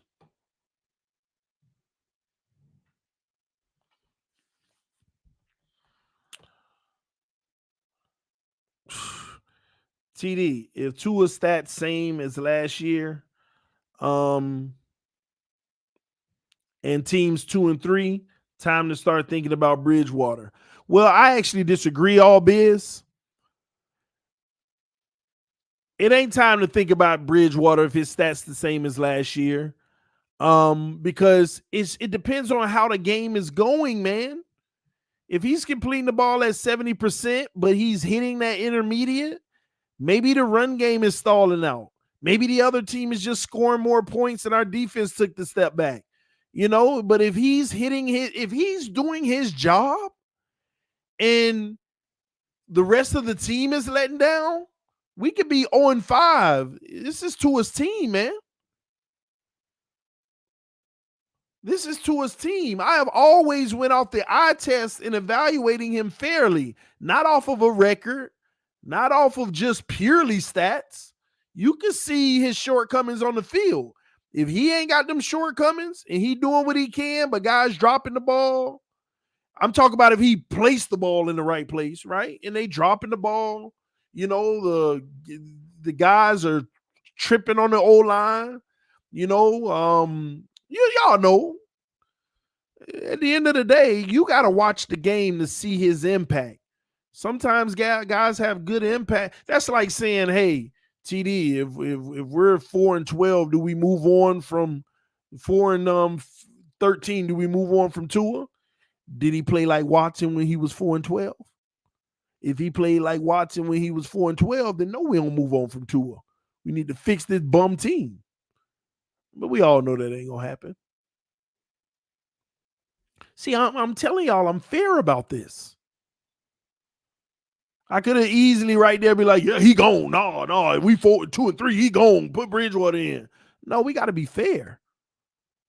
See, what I just said, my haters, they don't want to acknowledge that type of talk. When I'm fair and it's actually sticking up for Tua, they won't acknowledge that because it doesn't fit the narrative that they've been spewing about me. And they want to take me down bad, boy. It is what it is. But anyway, man, how long we been on? An hour, 40 minutes. Any other questions you guys got? Football related, non-football related, anything about life, what's going on in the world, anything, any other questions you have? I got a few more minutes. I can answer them for you. So basically Teddy there in case Tua get hurt. Yeah, I guess so. I would like for them to go into camp and give a fair competition.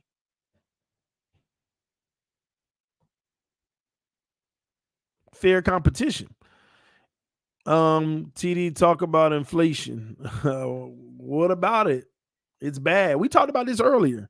We talked about inflation earlier. It's bad, man. We in trouble. There's too many factors that's causing it. But don't worry, they gonna get it under control. It's not hard to get it under control. They just know that they're gonna have to bite the bullet to do it. They're gonna keep raising the Fed gonna keep raising the interest rate. Nobody's gonna buy homes at that point. Everybody's current home values will drop drastically. So if you got that $500,000 house, I give you about a year and a half from now, that $500,000 house is gonna be about $380. And the interest rates are gonna be high. The interest rates are going to be high. If you do want to buy a house, you want to wait till the interest rates are really high and those houses drop like to the bottom and buy your house at a high interest rate, because eventually the interest rate will go down and you could just refinance. Think about that. Yeah, it'll suck right now. You'll still be paying higher prices, but the interest rate will eventually go down. Even if it takes a few years, then you refinance. So just my take. If you're thinking about buying one now, you might well wait a few years, because you can get it way cheaper. Way cheaper. And at least the government and most of the economists have officially admitted the truth that we might be headed in a recession.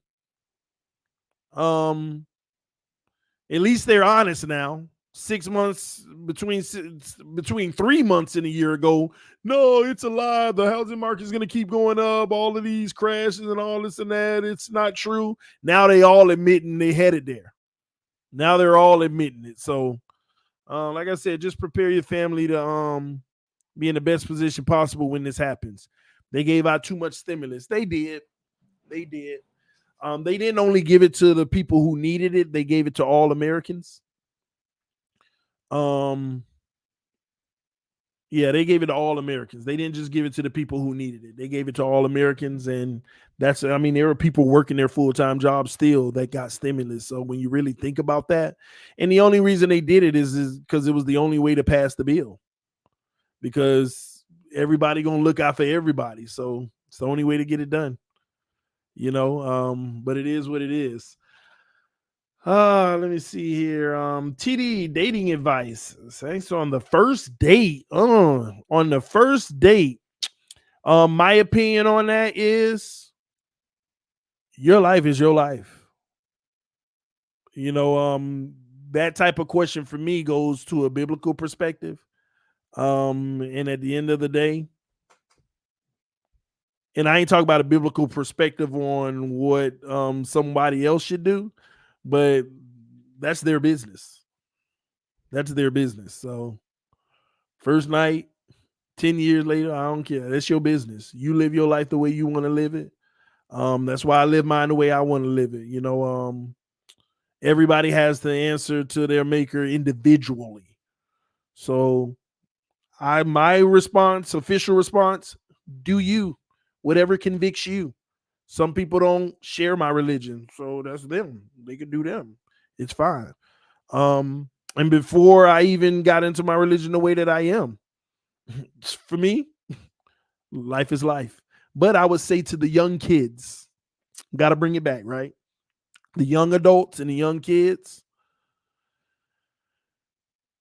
do the most responsible thing in your life, because one mistake can come back to haunt you for the rest of your life, or, make you pay for the rest of your life. And a lot of it does nothing but cause trauma. Do the most responsible thing always.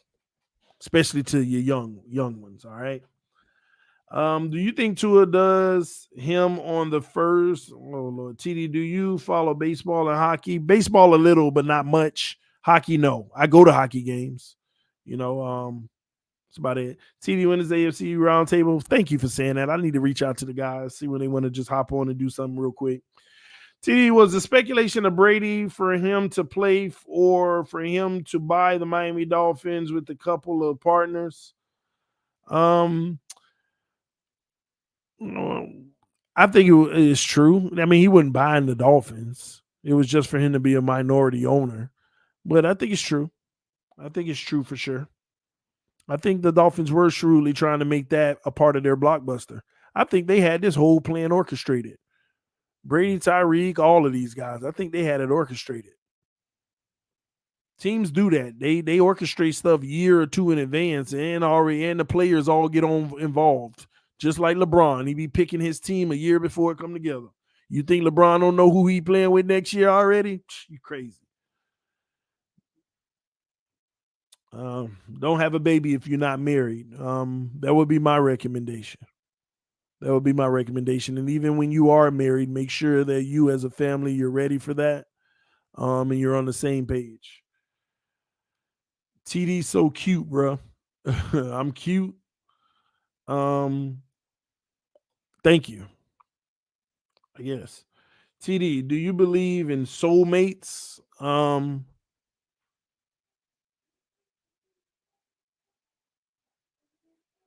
It's an interesting question. TD, do you believe in soulmates? Do I believe in soulmates? Um, no, I don't. I believe everybody has a journey in their life, and the choices you make lead you to where you are going to be. And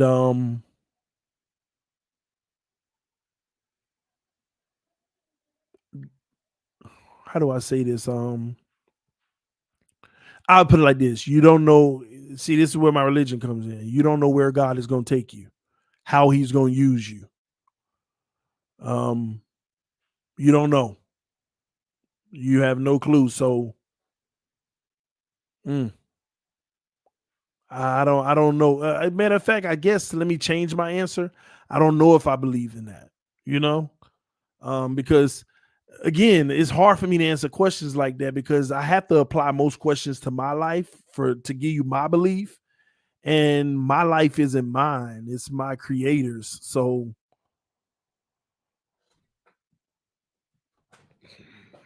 and I would tell you to go ask him, you know.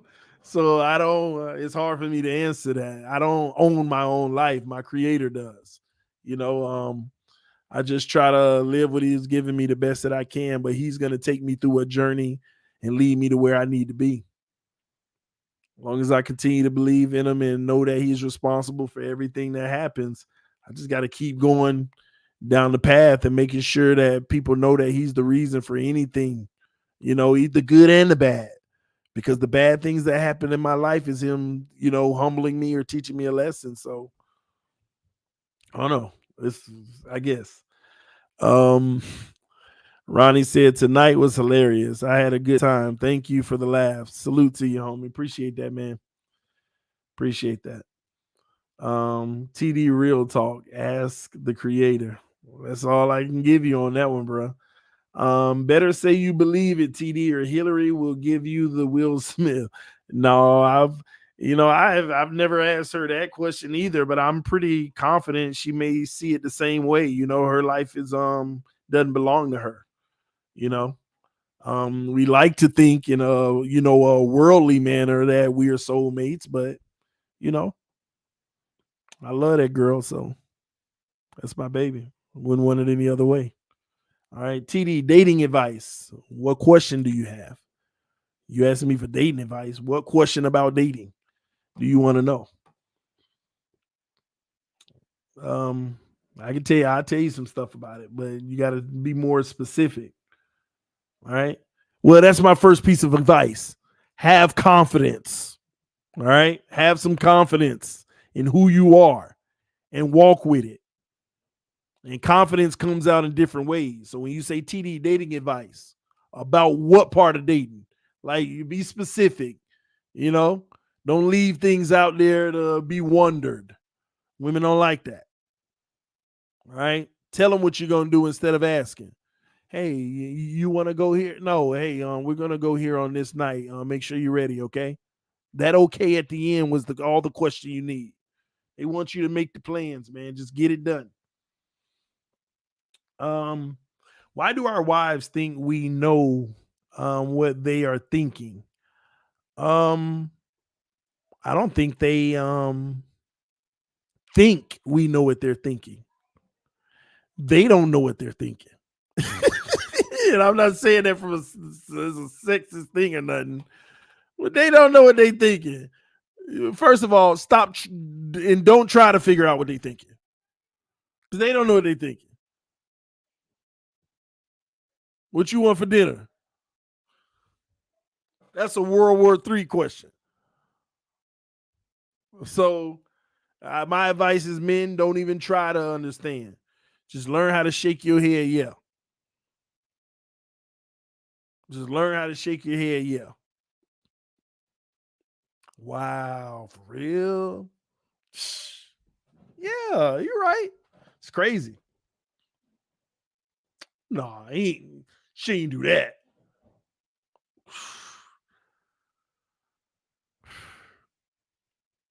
And after every 10 minutes of talking, throw a question in there to cement it.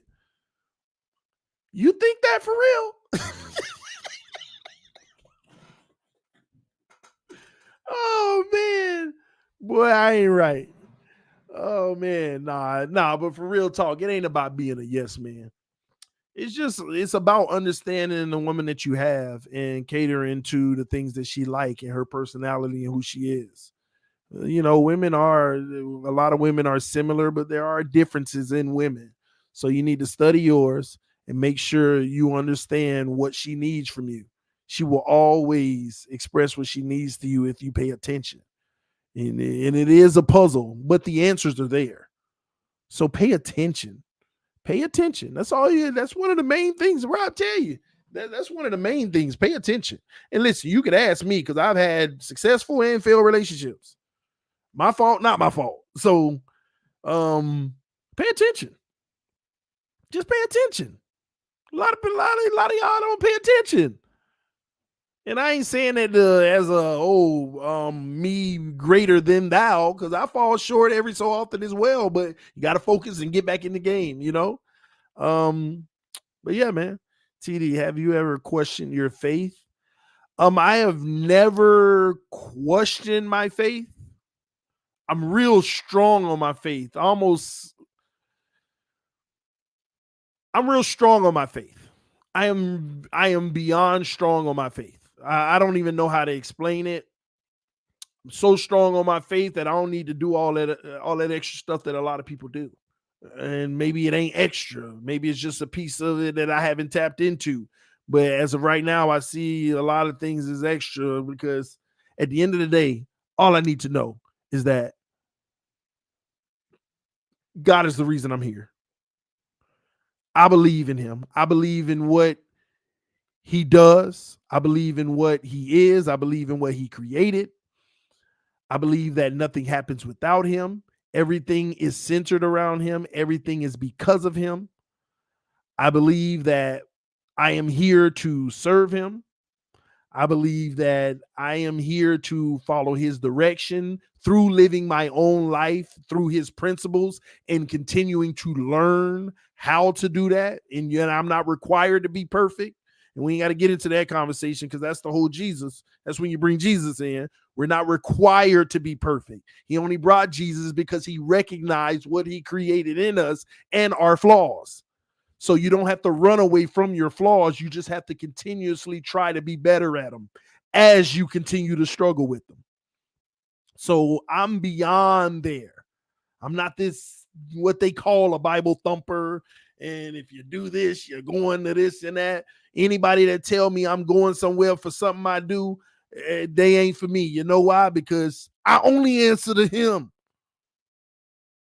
I only answer to God. So That's where I'm at with it. You know what I mean? So, you know, all of that, oh, but I see you drink Angry Orchard. You can't be shut up. Don't question my faith. You ain't in this relationship with me and him. See your way out. A and B. See your way out. So at the end of the day, I have no faith, man. None whatsoever. Whatsoever. All right. Because at the end of the day, I ask him anytime I fall short, show me within myself. However you need to. Make my family go homeless. Take my kid. I don't care what you do. Because my life ain't yours anyway. I mean, ain't mine anyway. So I know I'm solid. I don't worry about, I mean, I have emotions and I have all this and that, but at the same token, I don't fear anything but God. It's that simple. So to answer your question, I went all drawn out. No question in my faith. No question. Some people hide away from telling others. Let me tell you something. When I grew up, remember I told you about my life earlier? And I told you I really didn't have a relationship to God until I was like 28, when I was in the peak of my mess, the messy part of my life that most of y'all don't know much about, which I don't care. I'll share anytime. Um, that's when I really started my relationship, and I saw, like, I had the evidence of believing in him and actually practicing what the word says changed my life for way better. I mean, the evidence was there.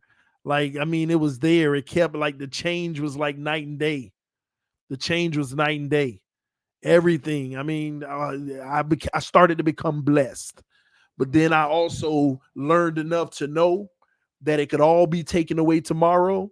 And that's what it's about. I'll just say this, and this is the last thing I'll say on this question. You can ask more if you want. The real true test of it to me is when he puts you in your lowest low, do you treat him the same? If he takes away your job, your car, and you don't know how you're going to pay your bills, and you literally standing in the middle of a street with your kids in your hand and all your stuff thrown out on the lawn or something. It never happened, but if that happens, do you still say thank you? Thank you for giving me breath in my lungs. I don't know where we finna go, but thank you. Could you do that? That's how I always look at it. And I could.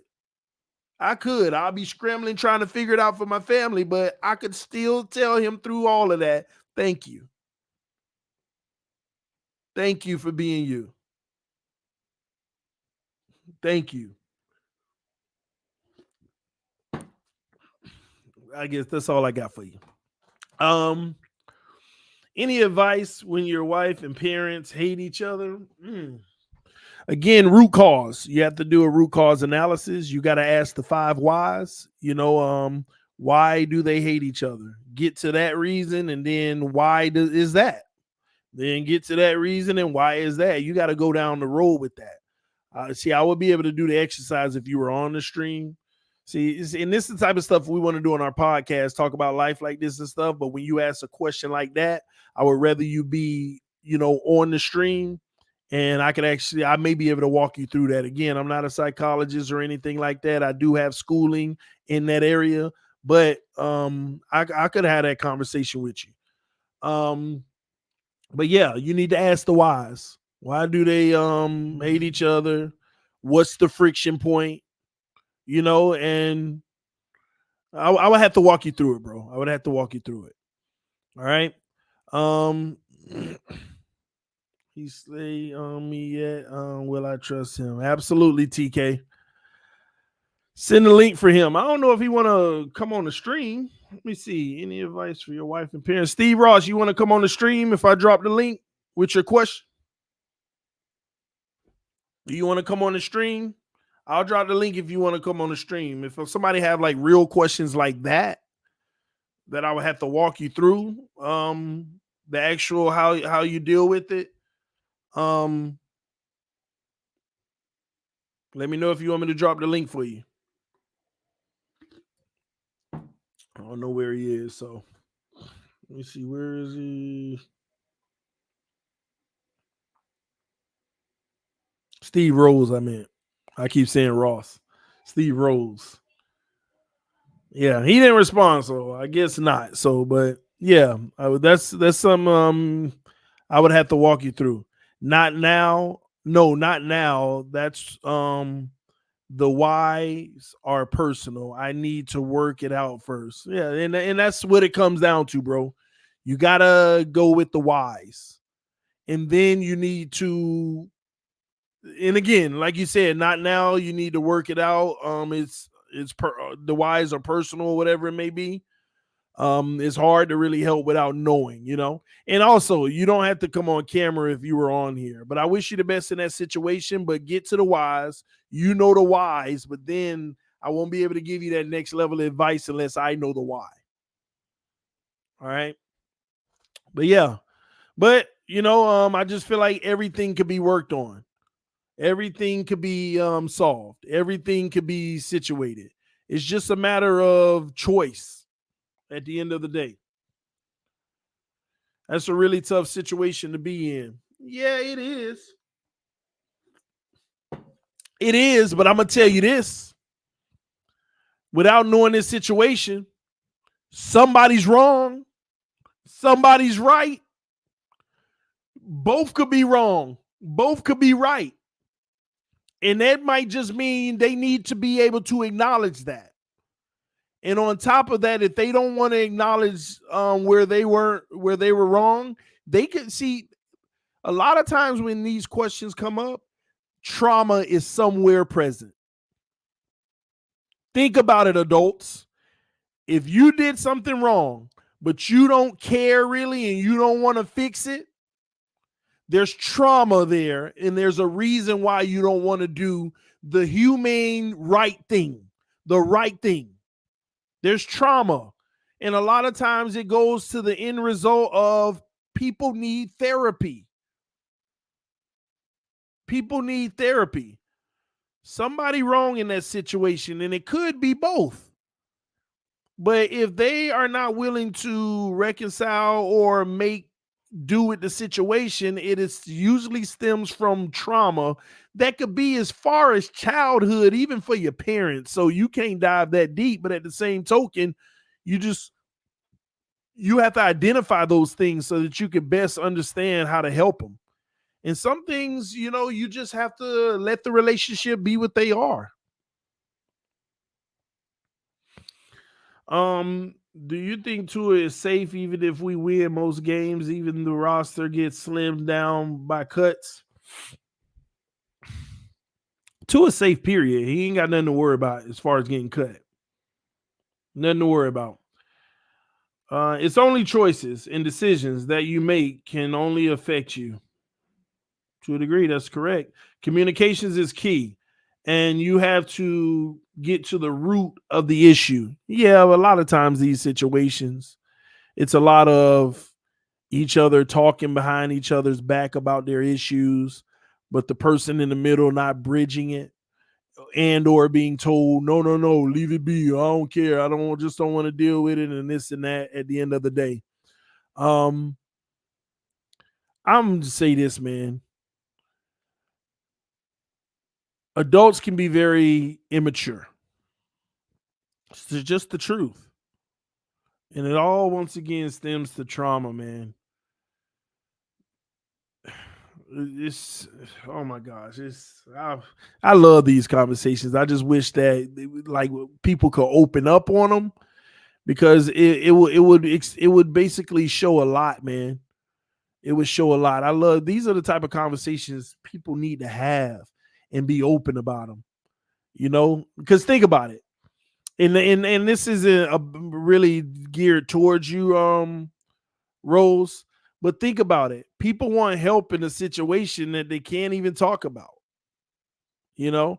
And maybe is that they just don't want to talk about it public, but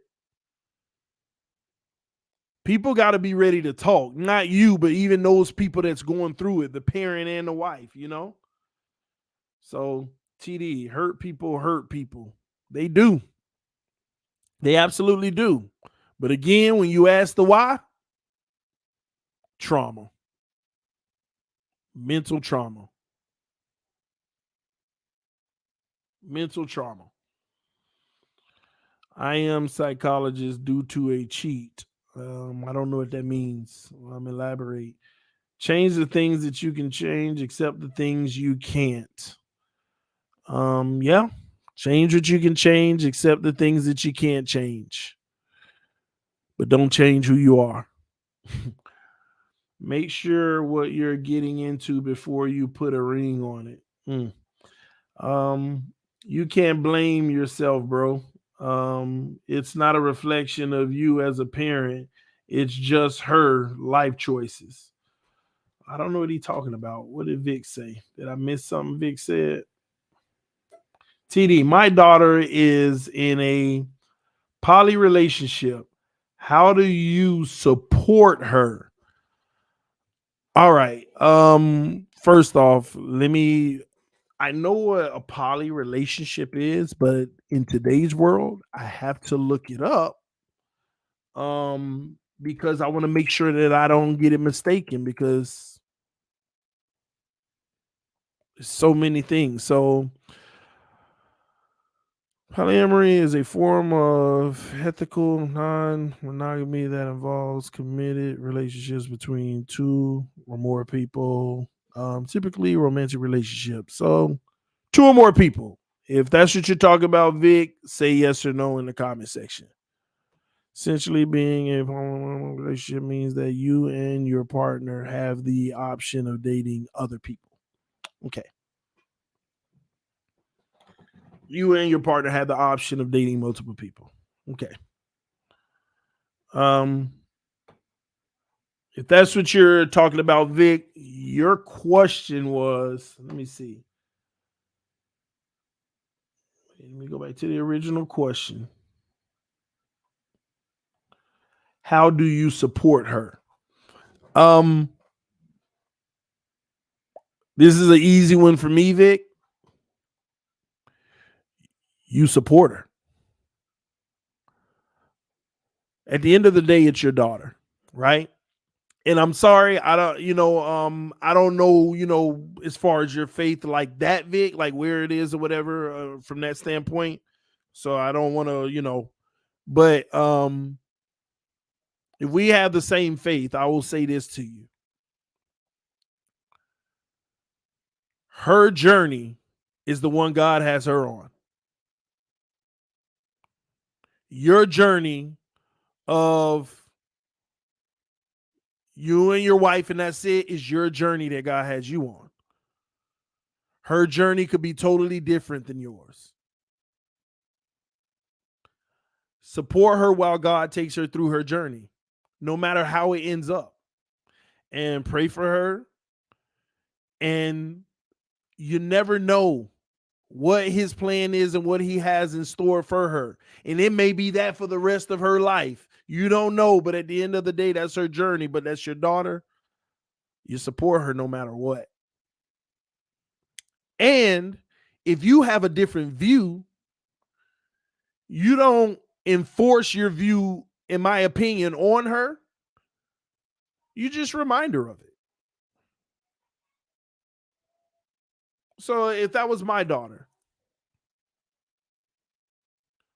I love you, baby girl. This is what I believe, but at the same token, this is your life to live. I love you no matter what. At the end of the day, a lot of people want to live their children's lives, especially when they're adults. They want to live their children's lives. It's their life to live in whatever direction it goes in. And you can't, like somebody said in the comment section, you can't blame yourself. You can't blame yourself. You did what you needed to do as an adult raising your kid. She is alive and breathing today because of what you did. That's the only thing a parent is responsible for. And this is what I always try to tell people. Is your child alive and breathing today? That's what you were responsible for. If your child isn't alive and breathing today and you did everything you can to make that happen as long as possible, that's all you're responsible for. That is it. All the other stuff, you're in somebody's business that ain't yours. And now when it affects her and she comes to you to help her or anything like that, that's when you step in. But outside of that, man, you love your baby girl no matter what. You tell her what you believe, and nothing's wrong with that. But you make sure she's reassured that whatever she decides to do, that your daddy's here, no matter what. No matter what. And remind her, God got you no matter what. So that she will always remember that no matter what, God got her. God has her. Because sometimes, even when you're going through your rough parts, you remember that something people always tell you is that God got you. So you might go read a word that tells you different. And I don't know if the word is going to tell her different. I'm not saying what she's doing is right or wrong, but that's between her and God. So, and she may not even be, and I don't know her, but she may not even be that type of person that's into, God and have that relationship. But again, it's still between them. It's still, she may not have any relationship with them, but it's still between them if you believe it that way. You know what I mean? So, Vic, your daughter's alive and breathing today. Sir, you did a great job. You have done a great job. You should be proud of yourself. You should be proud of yourself. She wants to get away for a month to live with me. She rents a house for them. Well, I don't. He must have been responding to something in the comment section. I got to go back to see what he's saying. Okay, but she needs time away from them to find herself. Let me stay with you. Let me go back some more. Maybe let me make sure I fully understand. So 2 boyfriends. Okay. 2 boyfriends. All right. So you told me she has 2 boyfriends. All right. And then you said, okay, but she needs time away from them to find herself. Let me stay with you.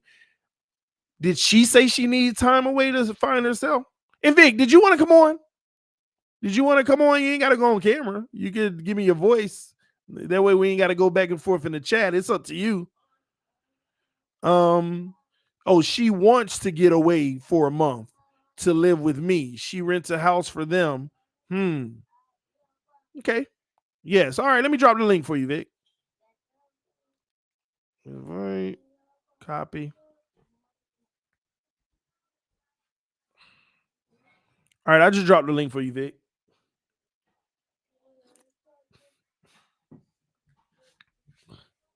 I just dropped the link. But based off of what you're saying right now, Vic, if she says she wants to get away to find herself, support that. But remind her about the principles that you raised her on, and let her know that you could find more information about that in the word, and then leave it at that. But at the end of the day, whatever you find within yourself, whatever you end up finding within yourself, I love you. I love you. Is this TD Relationship Talk? Read the title. It's not only Miami Dolphins content tonight. We just hanging out, getting to know some of our people a little better. Our Phins family. Take care, TD. All right, Donald. That's why I told y'all at the beginning of the stream. If you're here just to talk about Dolphins and don't want to hear anything else, this ain't the stream for you. I'm just hanging out with some of the subscribers, getting to know some people better, and having great conversation, answering questions. And this is where it's taking us. This is where it's taking us. And I told y'all I was just chilling tonight. All right. But yeah, Vic ain't come through yet. But like I said, man, in those type of situations, y'all, man, again, you just support your child the best way that you can. You don't try to, resent or be mean or anything like that to them because of the preferences that they have in life. You never know what people going through. Damn. Yeah, exactly, T Rich. Exactly. You don't know. Do not know. And you know what? I hope Vic does come on because I actually got some things he can do that may help the situation. I hope he does come on. There's some things he can actually do to really help the situation.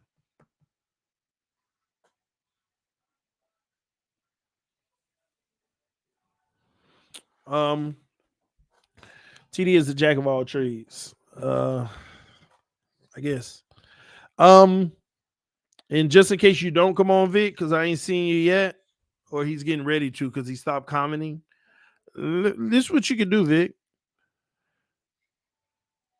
You need to maybe have a life talk with her. What is the life talk? What does she want out of life? What are her goals? What does she want to accomplish? Where does she see herself 10, 15, 20 years from now? You know, you also need to understand what her focuses are right now and make sure that, how she's living right now is conducive to that. I think that'll be very important. How she's living right now is conducive to that. Oh, I can hear myself, Vic. Yeah. I think that'll be very important. Okay, hold on. No, you're good. Okay, we're good? How she's living right now is conducive to that. Oh, wait. I can hear myself, Vic. All right, hold on. Yeah. Shut down. I think that'll be very important. Okay, hold on. All right, there. No, you're good. Shut that down. Better? Yeah. Good? Yeah, we're good now, I think. Can't hear you, though. You can't hear me? Do you have headphones or anything? Yeah. Good? Yeah, we're good now. I think. You can't hear me? Yeah, I can hear you. Well, do you have headphones or anything? Yeah. Let me turn that off. Bed 3 hours ago. You can't hear me? Is that better? So let mommy know. Let mommy know. Let me turn that off. Bed 3 hours ago. Is that better? You know what to say.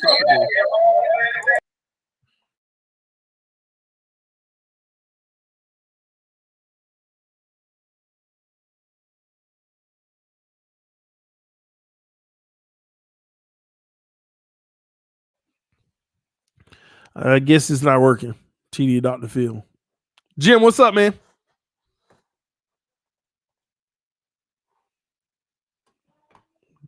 I don't know what Jim, even why Jim was in here.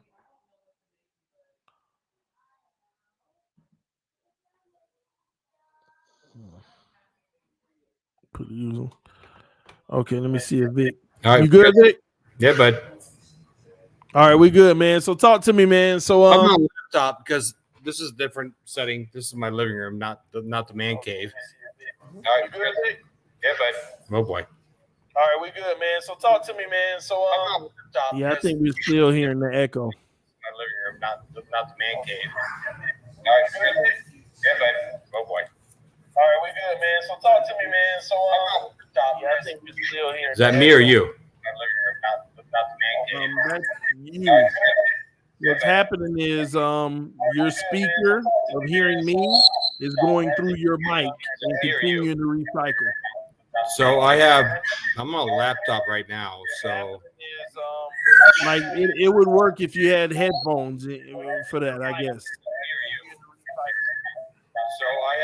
Or if you logged in maybe your cell phone or something. All right, let me get my cell phone. I'll be back.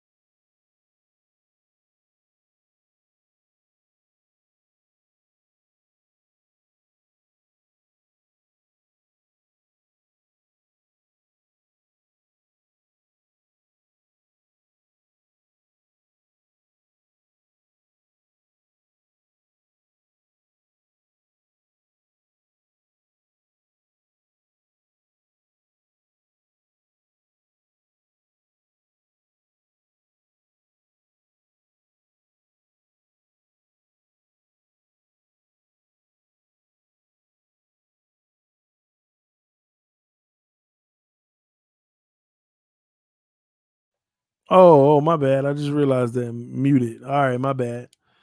Yeah, man. But we going on 2 hours and 19 minutes. If hopefully Vic can come in soon so I can go ahead and answer his question and go through that real quick. Because I probably got another 10 minutes max. So hopefully Vic can come through sooner than later. Came here for the Dolphins talk, stayed for the real talk. That's what's up, man. I thought you were about to be another person. Came for the Dolphins talk. Y'all, what are y'all doing? I don't want to hear this.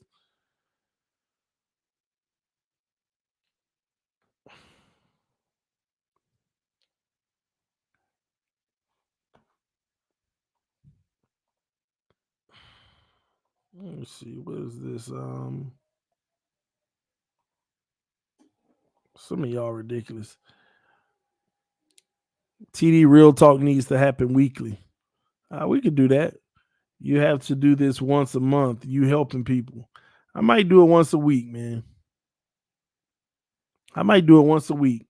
I'm here. Link, sir. Oh, okay. There you go. I just dropped the link, Vic. I got like 10 minutes. Hopefully you can come through.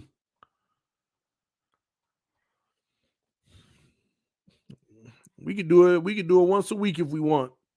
Just some real talk. People going through all kind of stuff in life, man. They got questions of how do I deal with this situation? How do I deal with that?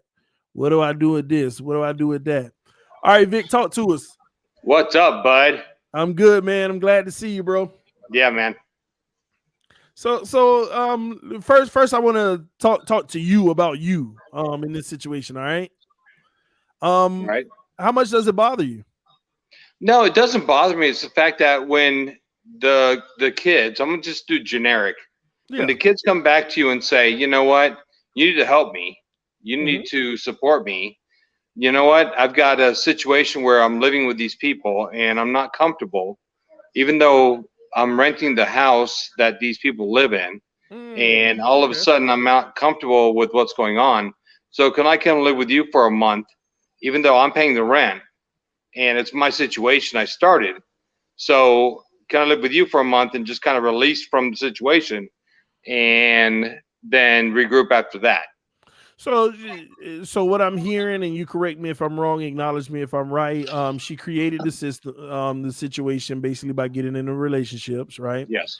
And they're basically living there. They're not going to leave, right? Right.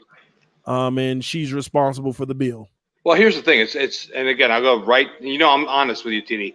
I am the first person to tell you the truth. Is that this is my wife's house. It's our rental. So my daughter's using our rental, and she rents it from us. She has a lease. She has a lease, and she got her fiance, and then her old friend, a boyfriend, came in and lived with them too. Okay. So now you've got two boys that she, again, I don't know what's going on, but all of a sudden she calls me and says, I'm having stress, and I needed to live with you for a month. Okay. Well, first off, I need to understand the dynamic. Does she want them out? Dude, I've offered that all day long. You know I have. You know, she does not. She doesn't want to hurt their feelings. She doesn't want to bring that on her. So again, I think that's a feeling thing for her. Being a black and white guy, we don't think that way. But being gray, women think that you're going to hurt their feelings. So. All right. So this is totally different than what I thought. Yeah. This is totally different than what I thought. Okay. Thank you. And I'm glad that you're on here and brave enough to have this conversation. Oh, dude, I am not afraid of anything. You know that. Yeah, I know. And this is definitely not what I thought. So this is actually this is more this is actually totally different than what I was saying. Okay. At the end of the day, at some point, I personally feel like as parents, there's a responsibility level that has to be had. Okay. You and your wife are the owners of the property. Correct. Okay. At this point, you have a tenant. Let's take a family relationship dynamic out. You have a tenant, and the bills are being paid. Yes. Okay. So you as a owner of a property, that's not even a part of the conversation. You are satisfied as an owner of the property. The problem Right. is we're letting the personal get into that. Now, Yeah. so let's I'm put not even thinking business- about it. You know me, I'm black and white. This is not Yeah. personal. Dude, you're responsible. Figure it out. So we put business aside, okay? Yes. Now, your daughter is asking you for help in this situation. What specifically does she want the result to be? Dude, Maria bought my tee. You know, she's got this jersey. She bought it for me. She's a Dolphin fan. She's my fan. I love her to death. But if there's, and young people today have the problem of being like, you know, it's not my fault. Yeah, You no, know? I mean, and I get it. At the end of the day, she may have more than she bargained for, but she still don't know how to handle it. All of that life, you know, it happens. 22 years old does not make you an expert. That's for sure. Experience. And 37 doesn't make me one. It's at the end of the day, it's all about life experiences. No, 56, dude. I've got that. Exactly. Well, it's still stuff to learn, right? Oh, there's a lot to learn. So why would I be here? Why would I be here if not? Exactly. Well, let's see. Let's see if we can get somewhere with it. So here's what I would personally say in this situation. This is on her. You made your bed, you lay in it, right? 100. But now we're coming to dad to you describe it as figure herself out. I need to know about that before I give you my final take on it. What's this notion of can I stay with you for a month to figure myself out? I'm of the old school. I'm old school. My grandfather told me after 3 days, company is like fish. You know, it smells. It doesn't work well. You can't stay here for more than 3 days. So I'm the old school saying that, you know what? I get 3 days to a weekend. If you want to come here every weekend and get a break from what you're dealing with, I'm good with that. You come here every weekend, stay with me. But during the week, I'm not home. You know my schedule. I mean, I'm working from 7 in the morning till 8:30 at night. You will not see me. You will not be with me. You will not do anything with me. So the thing is that you want to be with me because I'm your dad, but I work all week long. You will not get that content you want. But during the weekend, you can come here and stay here, and you can have that. I offer to that. All right. I'll just keep it simple for you, Vic. Go. I would sit, if this were me, I would sit my daughter down. I would have a tough love conversation with her, and I would let her know straight out at the end of the day, this is your bed. You lie in it. If you want to stay here for a month with me, then I need to know what your plan is for the end result. And if that's acceptable for me, then we'll go down that path. If that's not acceptable for you to know what the end result is, then you can't stay here. At the end of the day, she has her life experiences. She got to live them out. These are the decisions that she made. You're not abandoning her. You're giving her an option.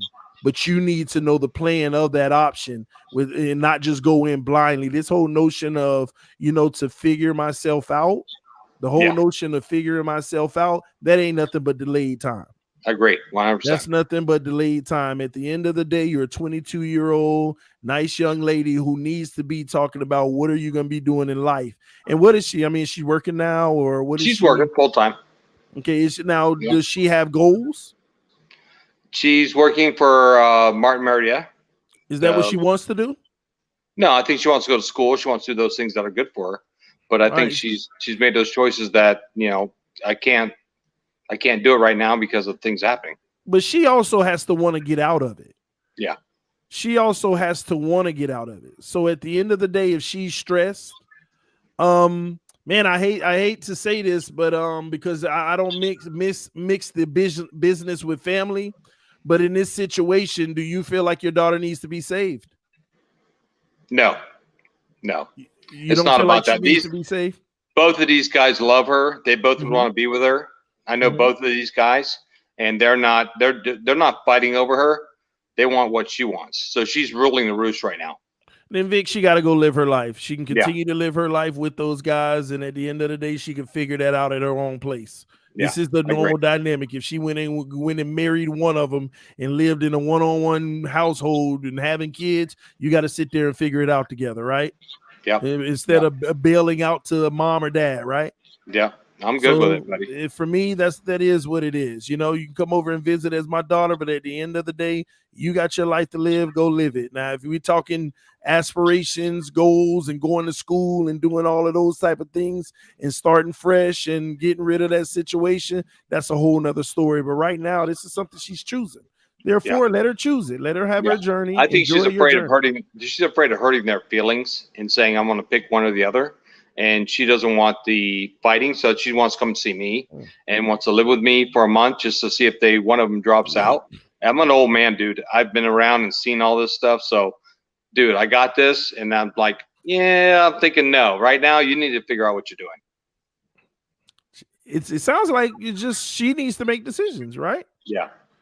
And at the end of the day, I would encourage her to make them sooner than later, and you can help push her to that by keeping her in that situation, because at some point, everybody has enough of enough at some point. But here's the thing is that she's, again, this is past that point because this happened over Sunday and Monday. Now she's finding somewhere else to live. So here's the thing is that my wife's house, which is our rental, is now occupied by these guys, and so she's moved in with somebody else to get away from them. So where do you say, okay, you know, she's still going to pay her rent, whatever? Do you say, okay, this is your responsibility, not theirs? Well, I mean, if you own a property and you understand, I mean, did you actually sign a formal lease? Oh, we got a lease, yeah, of course. Again, if she's going to keep paying, again, you're going in the realm of mixing business with family. Yeah. So at the end of the day, you either keep them separate, but if you put them together, then you're going to have an issue where you have to decide whether you want to evict those gentlemen or not, because I'm pretty confident that you didn't did you agree to the lease with their names on it? No, just hers.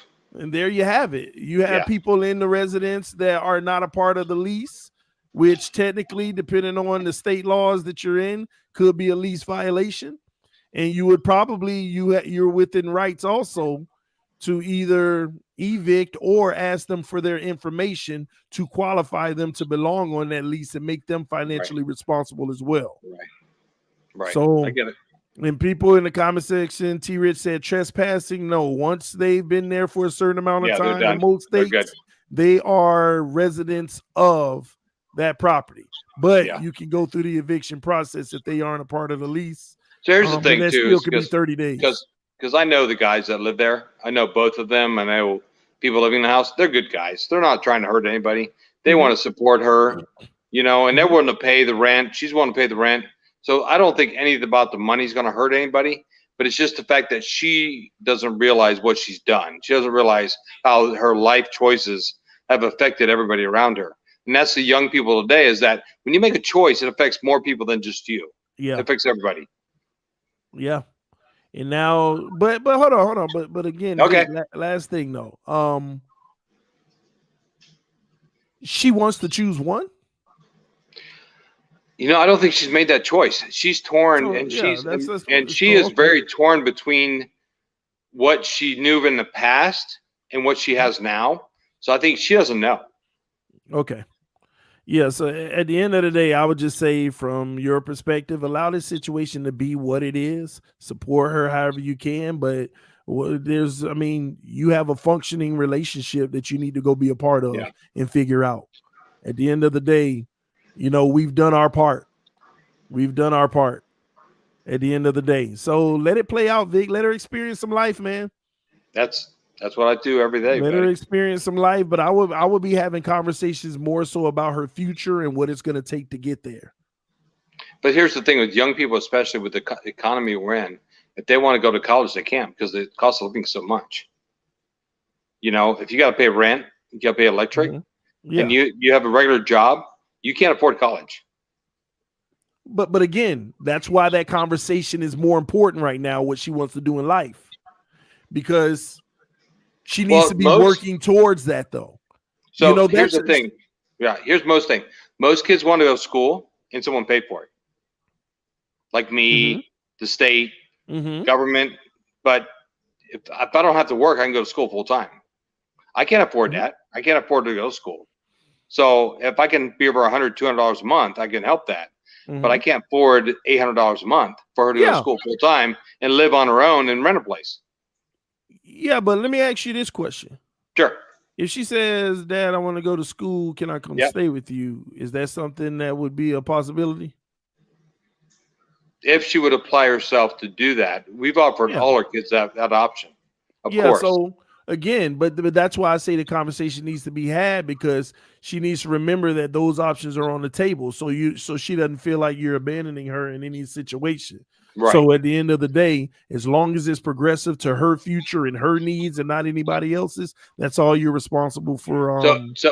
Okay, I've been through this 2 or 3 kids at a time. I've raised kids since I was 17 years old, and now I'm old now. Just saying. So I've raised them for 45 years. I've raised kids. Okay. So most of the time they have good intentions going in, but when they fail, all of a sudden you're stuck. Yeah. So how do you? Well, again, it's a journey. It is. It's a journey. At the end I've of the lived day, that journey, my friend. And I get it. But it doesn't last forever. Again, you have to also decide how much you want to how far you want to go to support. Let me say this to all adults. She's over 18. Yeah. You've already done what you are responsible to do. You've already done what you are responsible to do. Everything else is a choice of yours. It's not a requirement. It's not a requirement, Vic.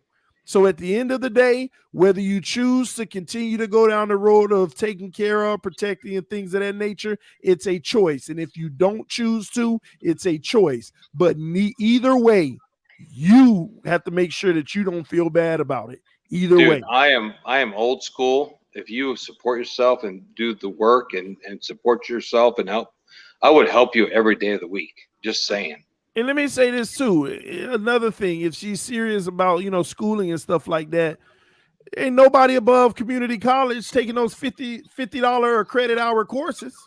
Right. If you're willing to give her $200-300 a month to support her, then tell her, hey, I'll pay for one of your classes. And then you can gauge how serious it is before she even moves in. So you're right. Things that you can do in that regard. But I'm so sorry, Vic. I got to run. All right, buddy. Hey, go to let's go, baby. Fins up no matter what. Thank you, everybody who came through tonight. Buddy. All right, Vic. Thank you, buddy. What are you doing? All right, Vic. Good night.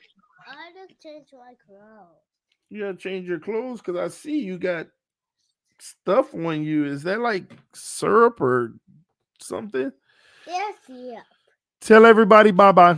Bye-bye. Say bye-bye. Bye-bye. Bye-bye. Bye-bye.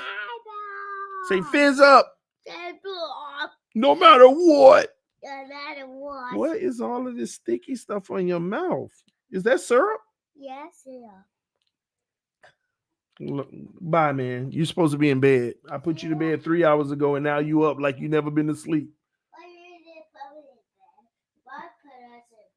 Mommy put you in bed? Yeah. Then why you ain't still in it? Because I get out in my bed. Because you get out? Yes, and I tell my bed is so small, and my bed is Your bed is so small? And I need a big one. A big bed? Yes. You can't have a king size bed. You already got a twin. And you're 4 years old. That's all you need. Bye. Lord, let me go deal with him. Fins up, no matter what.